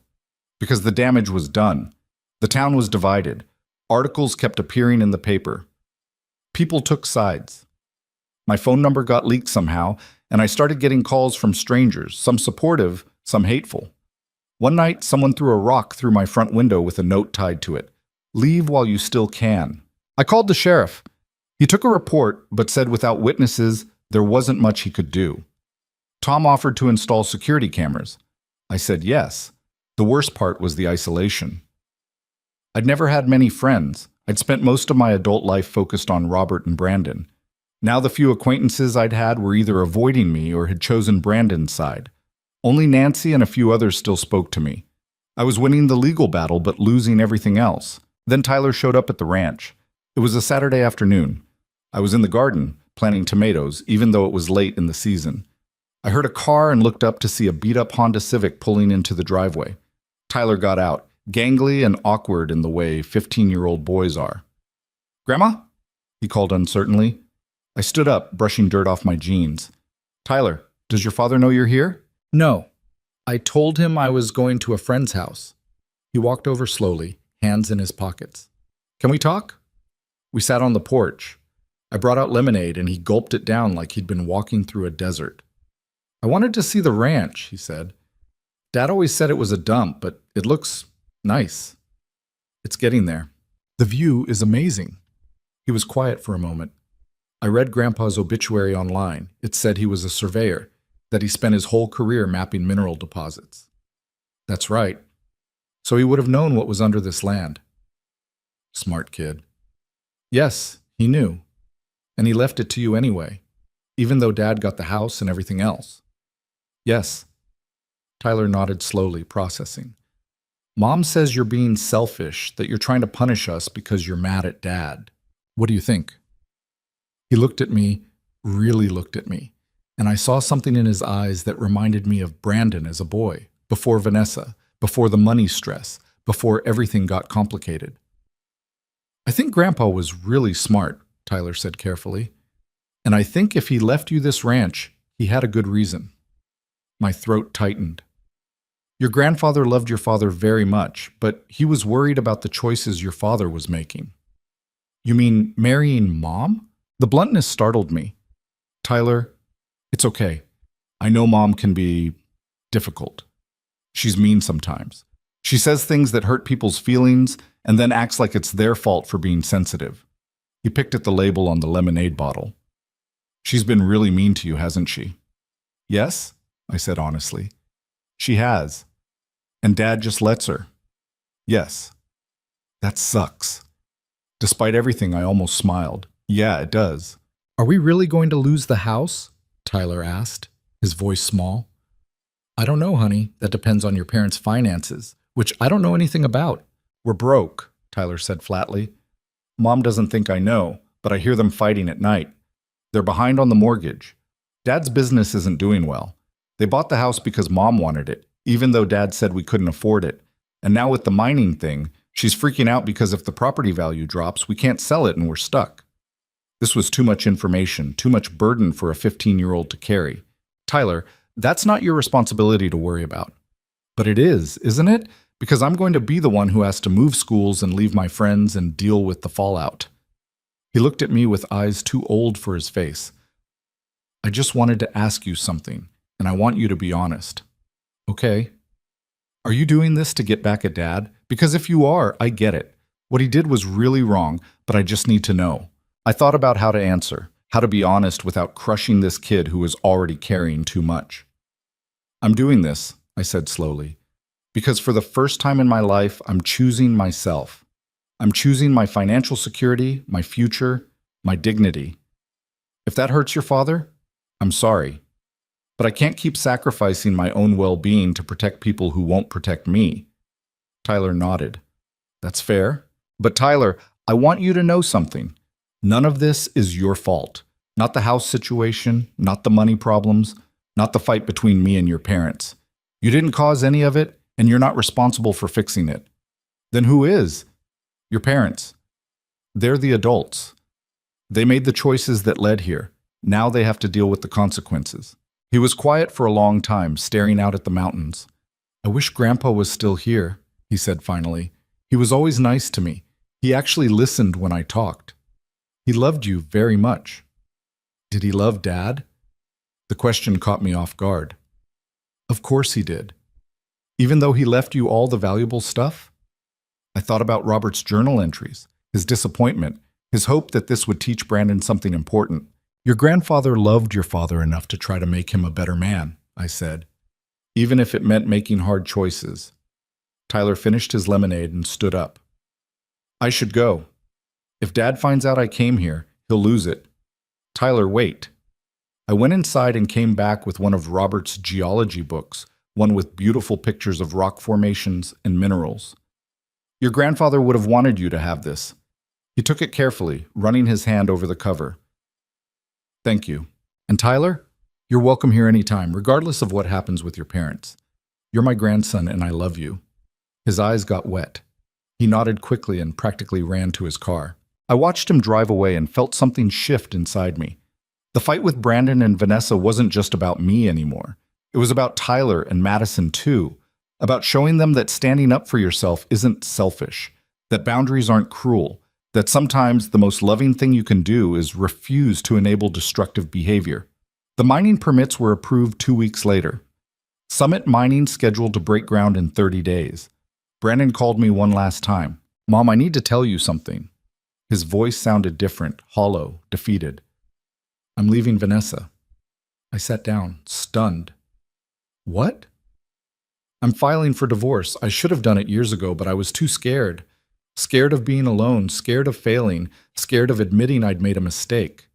He laughed bitterly. Turns out losing everything is exactly what I needed to find my spine. Brandon, let me finish. Please. I know I don't deserve your forgiveness. I know I've destroyed any trust between us. But I need you to know that I see it now. I see how terribly I treated you, how I let Vanessa turn me into someone I hate, how I put money and status and keeping up appearances ahead of the person who loved me most in the world. He was crying. I could hear it in his voice. Dad tried to warn me. He tried so many times to get me to see what Vanessa was doing to our family, to me. But I didn't listen. I thought he was just being old-fashioned, that he didn't understand modern relationships. But he understood perfectly. He knew she was toxic, he knew I was weak, and he knew that the only way to save you was to give you the power to save yourself. Robert loved you, I said quietly. I know. And I threw that away just like I threw you away. His voice broke completely. I don't expect you to forgive me. I don't expect anything. I just needed you to know that I finally get it. I finally understand what I lost. We sat in silence, connected by phone lines and pain and 40 years of complicated history. What about Tyler and Madison? I asked finally. Tyler wants to live with me. Madison, I don't know yet.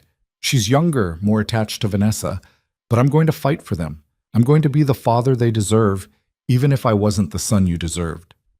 Brandon, I'm not stopping the mining operation. I know, I'm not asking you to. Vanessa is right. We'll probably lose the house, but that's okay.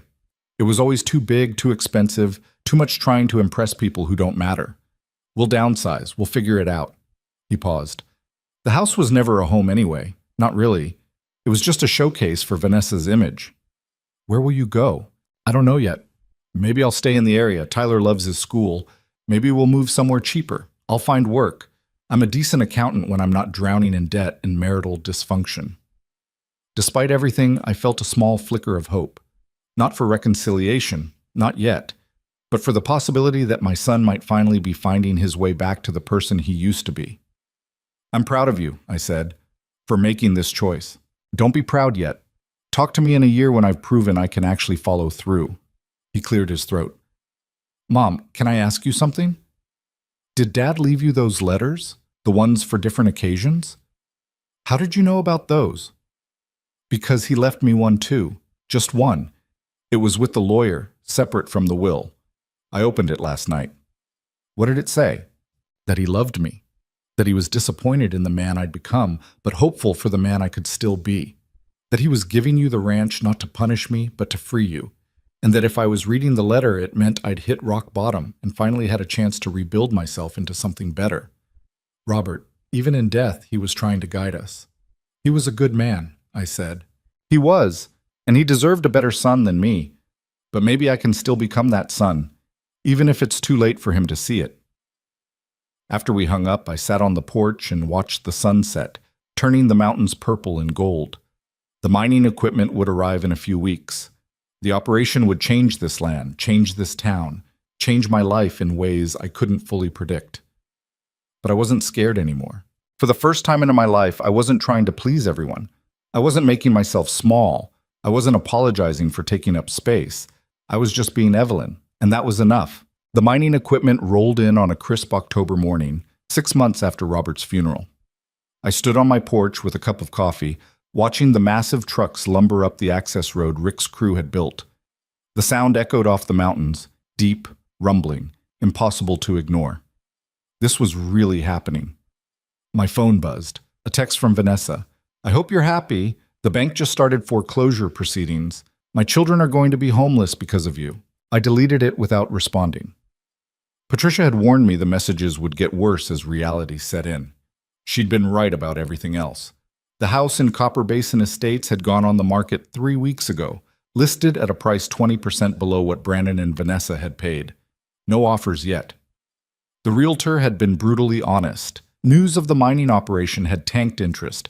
Nobody wanted to buy a luxury home with copper extraction happening in their backyard. I should have felt guilty. The old Evelyn would have felt crushing guilt, would have called Brandon immediately and offered to make it right somehow.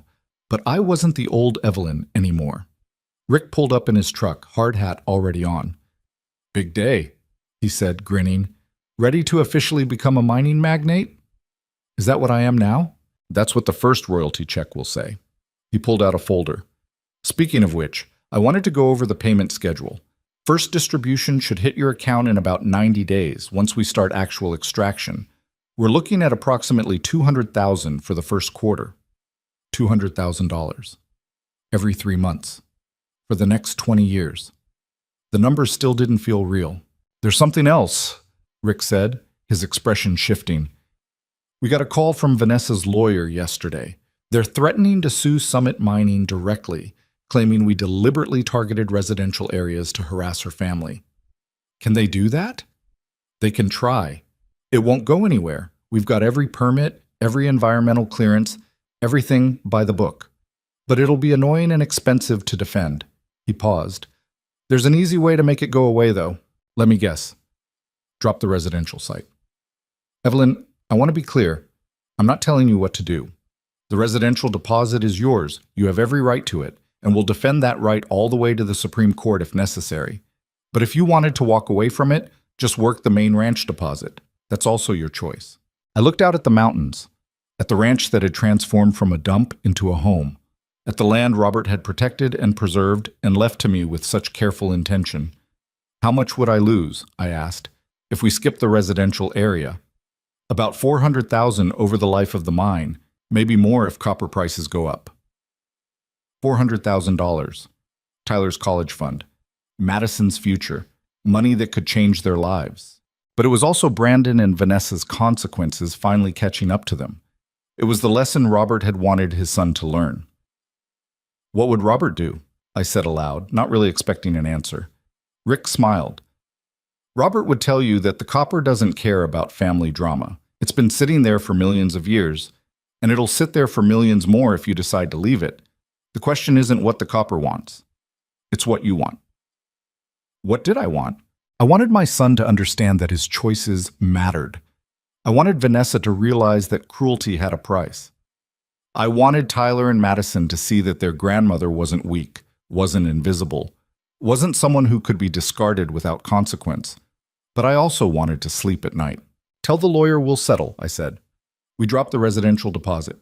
In exchange, they drop all legal challenges, sign a non-disparagement agreement, and never contact me again unless I initiate it. Rick raised his eyebrows. You sure? No, but I'm doing it anyway. The settlement was finalized within a week. Brandon and Vanessa signed without argument. They were desperate enough to take any escape route offered. The house sold 2 weeks later, still at a loss, but at least they weren't facing foreclosure anymore. I didn't hear from either of them. No thank you, no acknowledgement that I'd given up $400,000 to save them from total financial ruin. Just silence. Tyler texted me, though. Thank you, Grandma. Dad told me what you did. I know it cost you a lot. It was something. The mining operation at the ranch progressed faster than I'd expected. Within 3 months, they'd established the main extraction site, built the processing facility, and started pulling copper ore from the ground at an impressive rate. The royalty checks started arriving like clockwork. 200,000, then 250, then 300 as production ramped up. I opened a college fund for Tyler and Madison. They didn't know yet. Brandon didn't know either. But someday, when they were ready for school, the money would be there. Not because I was trying to buy their love or fix their parents' mistakes, but because I could. Because I wanted to give them opportunities their parents' bad decisions had nearly cost them.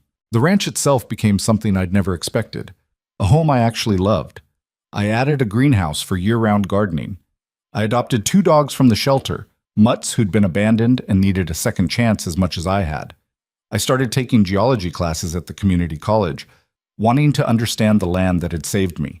Nancy Pritchard became a real friend, not just an acquaintance. She'd gone through her own family drama with toxic in-laws and understood in a way most people couldn't.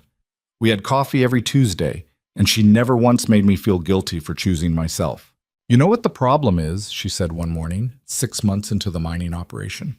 Society tells women, especially mothers and grandmothers, that self-sacrifice is the highest virtue. That if you're not constantly putting everyone else first, you're selfish. But that's garbage. You can't pour from an empty cup, and you spent 40 years with everyone drinking from yours until there was nothing left. Robert tried to tell me that, I said. I didn't understand until he was gone. Smart man, you're Robert. He knew you'd never choose yourself unless he forced your hand. She was right. Without the ranch, without the mineral rights, without the financial independence Robert had engineered, I would have ended up in Brandon's garage apartment, doing their laundry and watching their kids and slowly disappearing into irrelevance. Instead, I was sitting in my own kitchen, in my own home, discussing investment strategies and whether to expand the greenhouse. It wasn't the life I'd planned, but it was the life I needed. Spring came, turning the mountains green and filling the meadows with wildflowers. I planted a garden, tomatoes, squash, beans, herbs. Tom helped me build raised beds and install a drip irrigation system. The dogs ran circles in the yard, delirious with space and freedom. I was in the garden on a Saturday afternoon when a car pulled up. My heart jumped. I still got nervous when people showed up unannounced. Too many angry visits, too many confrontations. But it was Brandon's old Honda, not Vanessa's BMW. And it was Brandon who got out, alone, looking thinner than I remembered. "Mom?" he called. "Can we talk?" I stood up slowly, brushing dirt off my knees. "That depends. Are you here to yell at me or guilt trip me?" "Neither. I'm here to apologize. For real this time, not just words." He walked over slowly, hands in his pockets. "Nice garden." "Thanks. The ranch looks amazing. I barely recognized it." We stood there awkwardly, 2 people who used to know each other trying to figure out if they still could. "Tyler said you set up college funds," Brandon said finally, "for him and Madison. He wasn't supposed to tell you." "He didn't mean to. I saw the paperwork. He'd left it on his desk. Mom, you didn't have to do that. Not after everything." "I know I didn't have to. I wanted to. Even after I let Vanessa treat you like garbage? Even after I stood there at Dad's funeral and didn't say a word in your defense? They're my grandchildren, Brandon. What you did doesn't change that." He nodded, blinking fast. "The divorce is final next week. Vanessa got the condo in Sacramento. We had to sell the house here at a loss, split what was left. She's already engaged to some tech executive she met at a conference. Apparently she'd been seeing him for 6 months before I even filed." "I'm sorry. Don't be. Best thing that ever happened to me was losing everything. Turns out when you hit rock bottom, you finally have to look at yourself honestly." He shoved his hands deeper in his pockets. "I've been in therapy, working through some stuff. The therapist asked me when was the last time I made a decision based on what I actually wanted, instead of what I thought I should want or what someone else expected. I couldn't answer, couldn't think of a single time in the last 15 years. And now? Now I'm trying to figure out who I am without the house and the status and the image. It's terrifying and kind of liberating at the same time." He looked at me. "I got a job. Nothing fancy, accounting for a small firm in town. The pay is okay, enough to rent a decent apartment for me and Tyler. Madison chose to stay with Vanessa, which hurts, but I understand. I wasn't exactly father of the year. You're trying now. That counts for something." "Does it?" His voice cracked. "Does it count when it took losing you and Dad and my marriage and my house before I finally woke up?" I thought about that. About how many people never wake up at all, never realize what they've lost until it's too late to fix. "Yeah," I said. "It counts." We were quiet for a moment, listening to the wind in the pines and the distant sound of mining equipment. "I read all of Dad's letters," Brandon said. "The one he left me, and Tyler found some others in the stuff from the Denver house. Did you know he wrote one every year on my birthday? Just reflecting on who I was, who he hoped I'd become. The later ones are heartbreaking. You can see him losing hope, watching me turn into someone he didn't recognize. He never stopped loving you. I know. That almost makes it worse. He loved me enough to let me fall, to let me fail, to set things up so you'd be protected when I inevitably chose wrong. Brandon's face crumpled. I miss him so much, and the worst part is, I didn't appreciate him when he was here. I thought he was old-fashioned and out of touch. I thought I knew better. We all think we know better at some point. That's called being human. How do you forgive someone for what I did? He asked. How do you forgive your own kid for betraying you like that? I looked at my son, really looked at him. He was 42, but right now he looked young and lost, like the little boy who used to crawl into bed with us during thunderstorms. I don't know if I forgive you yet, I said honestly. Forgiveness isn't something you just decide to do. It's something that happens over time if the person proves they've actually changed. Words are easy, Brandon. You've apologized before. What matters is what you do next. What if I screw up again? Then you screw up. But at least you'll be trying, which is more than you were doing before. He nodded. Can I ask you something? Why did you drop the residential deposit? You gave up hundreds of thousands of dollars to save my house, and I never even thanked you. I didn't do it for you. I did it for Tyler and Madison, and honestly, I did it for me. So I could sleep at night knowing I fought for myself without destroying my grandchildren in the process. That's more than I deserved. Yeah, it was. But that's the thing about being a parent. You keep giving your kids more than they deserve, hoping someday they'll deserve it. Brandon laughed, wet and broken. Dad used to say something like that. Your father was a smart man. He was, and he loved you so much. The way he talked about you in those letters. Mom, he thought you hung the moon. He was just worried you didn't know it yourself. The tears came then, sudden and overwhelming. All these months of being strong, of standing my ground, of fighting for myself. And here I was crying in my garden because my husband had seen me, really seen me, and thought I was worth protecting. Brandon stepped forward hesitantly, then pulled me into a hug. I stiffened at first. We hadn't hugged in years. But then I let myself lean into it, let myself be held by my son who was finally, maybe, starting to understand what he'd lost. I'm so sorry, Mom, he whispered. I'm so sorry for all of it. We stood there for a long time, crying in the spring sunshine while the dogs circled our legs and the mountains watched over us. When we finally pulled apart, Brandon wiped his eyes and tried to smile. So, any chance I could take you to dinner sometime? There's a decent Italian place in town. My treat. Well, as much as an accountant making $40,000 a year can treat. $40,000? Brandon, you were making 6 figures. Yeah, well, ego doesn't pay the bills. Turns out being humble and employed beats being broke and impressive. He shrugged. It's enough. Tyler and I have a nice apartment. We eat regular meals. He's doing well in school. We're okay. Looking at him, I realized he was telling the truth. He did look okay. Not rich, not successful by Vanessa's standards, but okay in a deeper way. Like he'd finally stopped performing and started living. Dinner sounds nice, I said. Really? Really. But Brandon, I need you to understand something. This doesn't mean everything is fixed. This doesn't mean I'm going back to being the person who drops everything whenever you need something. I have boundaries now, and I'm going to keep them. I understand, and I respect that. Actually, no. I'm grateful for that. You shouldn't have spent 40 years being my safety net. Your father would be proud of you right now. Yeah, well, let's see if I can keep it up for more than 5 minutes. He smiled, and for the first time in years, it looked genuine. I should go. Tyler's waiting. We're going hiking this afternoon, trying to do more stuff together, actually be a present father. That's good. Maybe next time I visit, I could bring him, if that's okay. He talks about you all the time, about the geology book you gave him, about how cool the ranch is. I'd like that. After he left, I went back to my garden, but I couldn't focus. My mind kept spinning, processing everything that had just happened. Brandon was trying, actually trying, not just saying sorry, but changing his life, making hard choices, working on himself. It didn't erase what he'd done, didn't undo the humiliation at the funeral or the year he'd spent living nearby without telling me or the way he'd let Vanessa's cruelty go unchallenged. But it was a start. And maybe that's all healing ever was. A start, followed by another start, followed by 1,000 small choices to keep trying. That evening, I opened the last of Robert's letters. This one was marked, "Open when you've made it through." My darling Evelyn, if you're reading this, you survived. You stood up for yourself.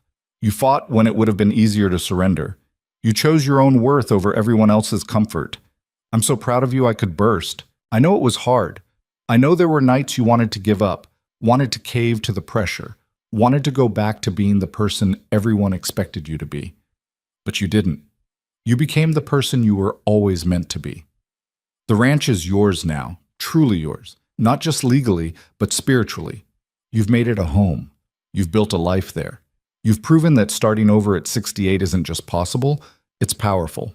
I wish I could be there to see it, to see you in your garden, in your beautiful kitchen, walking your land like the queen you always were. But I'm there in spirit, cheering you on, loving you across whatever distance separates us. Here's what I need you to remember, even after all this is over. You are not too old to start fresh. You are not too old to demand respect. You are not too old to choose yourself. You are not too old to matter. The world will try to tell you otherwise. Society will try to make you small and quiet and invisible. Your own family might try to reduce you to the roles they need you to fill. Don't let them. You're a woman who survived heartbreak and betrayal and still came out stronger. You're a woman who turned a dump into a palace and a forgotten inheritance into a fortune. You're a woman who loved her family enough to let them fall so they could learn to stand. That's not weakness, my love. That's power. Live the rest of your life knowing that. Live it big and loud. Live it for yourself. And when you finally join me wherever we end up, I want to hear about every adventure, every choice, every moment you claimed as your own. I love you. I've always loved you. I will always love you. Now go live. Yours forever, Robert. I read it on the porch as the sun set, tears streaming down my face. The dogs curled at my feet. When I finished, I held the letter to my chest and looked out at the mountains turning gold in the fading light. I'm living, Robert, I whispered. I'm really living. The mining operation ran successfully for 3 years before I made another major decision. Rick called me one Tuesday morning with news that a major corporation wanted to buy out the lease entirely. $15 million, lump sum, full rights for the next 30 years. It's a good offer, Rick said. More than you'd make in royalties over the same period, and you'd have the money now to do whatever you want with it. What would you do? Me? I'd take it. You've proven your point, made your fortune, secured your future. This is retirement money, travel money, live however you want money. I thought about it for 3 days, walked the property, sat with the numbers, read Robert's letters again. In the end, the decision was easy. I took the deal. $15 million hit my account on a Thursday in June. I stared at the number, trying to comprehend it. I'd gone from being a widow with $4,000 to a multimillionaire in less than 4 years. The first thing I did was set up a trust for Tyler and Madison, full ride to any college they wanted, plus living expenses. The second thing I did was donate $2 million to the local community college to establish a geology scholarship in Robert's name. The third thing I did was buy Tom a new truck. He cried when I gave him the keys. The fourth thing I did was book a trip to Italy. Robert and I had always talked about going, but never had the money or time. Now I had both. I spent 3 months traveling through Europe, seeing art and architecture and landscapes I'd only read about. I ate pasta in Rome and croissants in Paris, and too much chocolate in Switzerland. I took cooking classes and language lessons, and learned that 69-year-old women absolutely could navigate foreign countries alone. When I came back, the ranch felt different. Still beautiful, still home, but also just one part of my life instead of my entire world. I started spending winters in Arizona, where the weather was gentler on my aging joints. I took up painting. I joined a book club. I started dating a retired engineer named Frank, who made me laugh and never once made me feel like I needed to make myself smaller. Brandon and I had dinner every month. Sometimes Tyler came, sometimes it was just us. We talked about real things, his therapy, my travels, the ways we'd both changed. It wasn't the relationship we used to have, and it wasn't the relationship I'd once wanted. But it was honest, which mattered more. He never asked for money. I offered a few times to help with Tyler's expenses, to supplement his modest salary, but he always refused. I need to do this myself, Mom, he said. I need to know I can stand on my own. I respected that. Robert would have too. Madison visited once, awkward and uncertain, clearly sent by Vanessa to assess whether there was any money to be gained. I was kind to her, gave her a tour of the ranch, sent her home with homemade jam, and no promises of financial support. She didn't come back, and that was okay. Some relationships couldn't be forced. 5 years after Robert's death, I stood on my porch at sunrise with a cup of coffee, watching the mountains emerge from the morning mist. The mining operation had closed down, the deposit depleted, the land reclaimed and restored. You could barely tell there'd ever been industrial activity there. In my pocket was the little engagement ring Robert had carried for decades. I wore it every day now, along with my wedding band. Reminders of where I'd come from and who had believed in me when I didn't believe in myself. My phone buzzed. A text from Frank. "Coffee at the diner? I have news about that trip to Alaska." I smiled and texted back, "Yes." That's when I realized something that made me stop mid-step, coffee cup halfway to my lips. I was happy. Not content, not getting by, not making the best of things. Actually, genuinely happy. I was 73 years old, and I'd never been happier in my life. The old Evelyn, the one who'd stood at Robert's funeral feeling like her life was over, would never have believed it. That woman had thought her value ended when she stopped being useful to other people. That woman had measured her worth by how well she served her family. This Evelyn knew better. This Evelyn knew that her worth wasn't determined by what she did for others, but by who she chose to be for herself. That loving your family didn't mean sacrificing your dignity. That standing up for yourself wasn't selfish, it was survival. I thought about all the women my age who were still shrinking themselves, still apologizing for existing, still putting everyone else's needs ahead of their own. Women who'd been taught that self-sacrifice was virtue and boundaries were cruelty. If my story could teach them anything, I hoped it was this. It's never too late to choose yourself. Never too late to say no. Never too late to walk away from people who don't value you. Never too late to discover that the life you thought was ending was actually just beginning. The copper under my land hadn't made me rich. Robert's love had. Not the money itself, but his belief that I deserved more than I'd been given. His certainty that I was strong enough to stand alone. His gift of freedom wrapped in 80 acres and mineral rights. He'd spent his final months not preparing to die, but preparing me to live. And I'd done it. I'd lived. I finished my coffee and went inside to get ready for breakfast with Frank. The dogs followed me, tails wagging. Through the window, I could see Tom's truck coming up the road. He was helping me build a deck this week, even though I'd told him he'd already retired. "Can't retire from friendship," he'd said, and that was that. My life wasn't perfect. I still had nights when I missed Robert so much it hurt to breathe. I still had moments of doubt, of wondering if I'd been too hard on Brandon, too unforgiving. I still had complicated feelings about being a grandmother to kids who barely knew me. But I also had mornings like this one, sunshine and coffee and plans with people who genuinely enjoyed my company. A home I'd built for myself. Money I'd earned through my own choices. A future I was excited about instead of afraid of. The family that had thrown me away had taught me the most important lesson of my life, that I didn't need them to validate my worth. I'd always had value. I'd just forgotten to see it. Robert had given me the ranch so I could remember. And finally, after 73 years, I had. I locked the door behind me and headed down to meet Frank, the morning sun warm on my face, ready for whatever came next. Because I'd learned something in these past 5 years that changed everything. The best chapters of your life don't have to be the early ones. Sometimes the story gets better right when you think it's ending. Sometimes you have to lose everything to find yourself. And sometimes the greatest treasure isn't copper buried under the ground. It's the strength buried inside yourself that you finally had the courage to claim.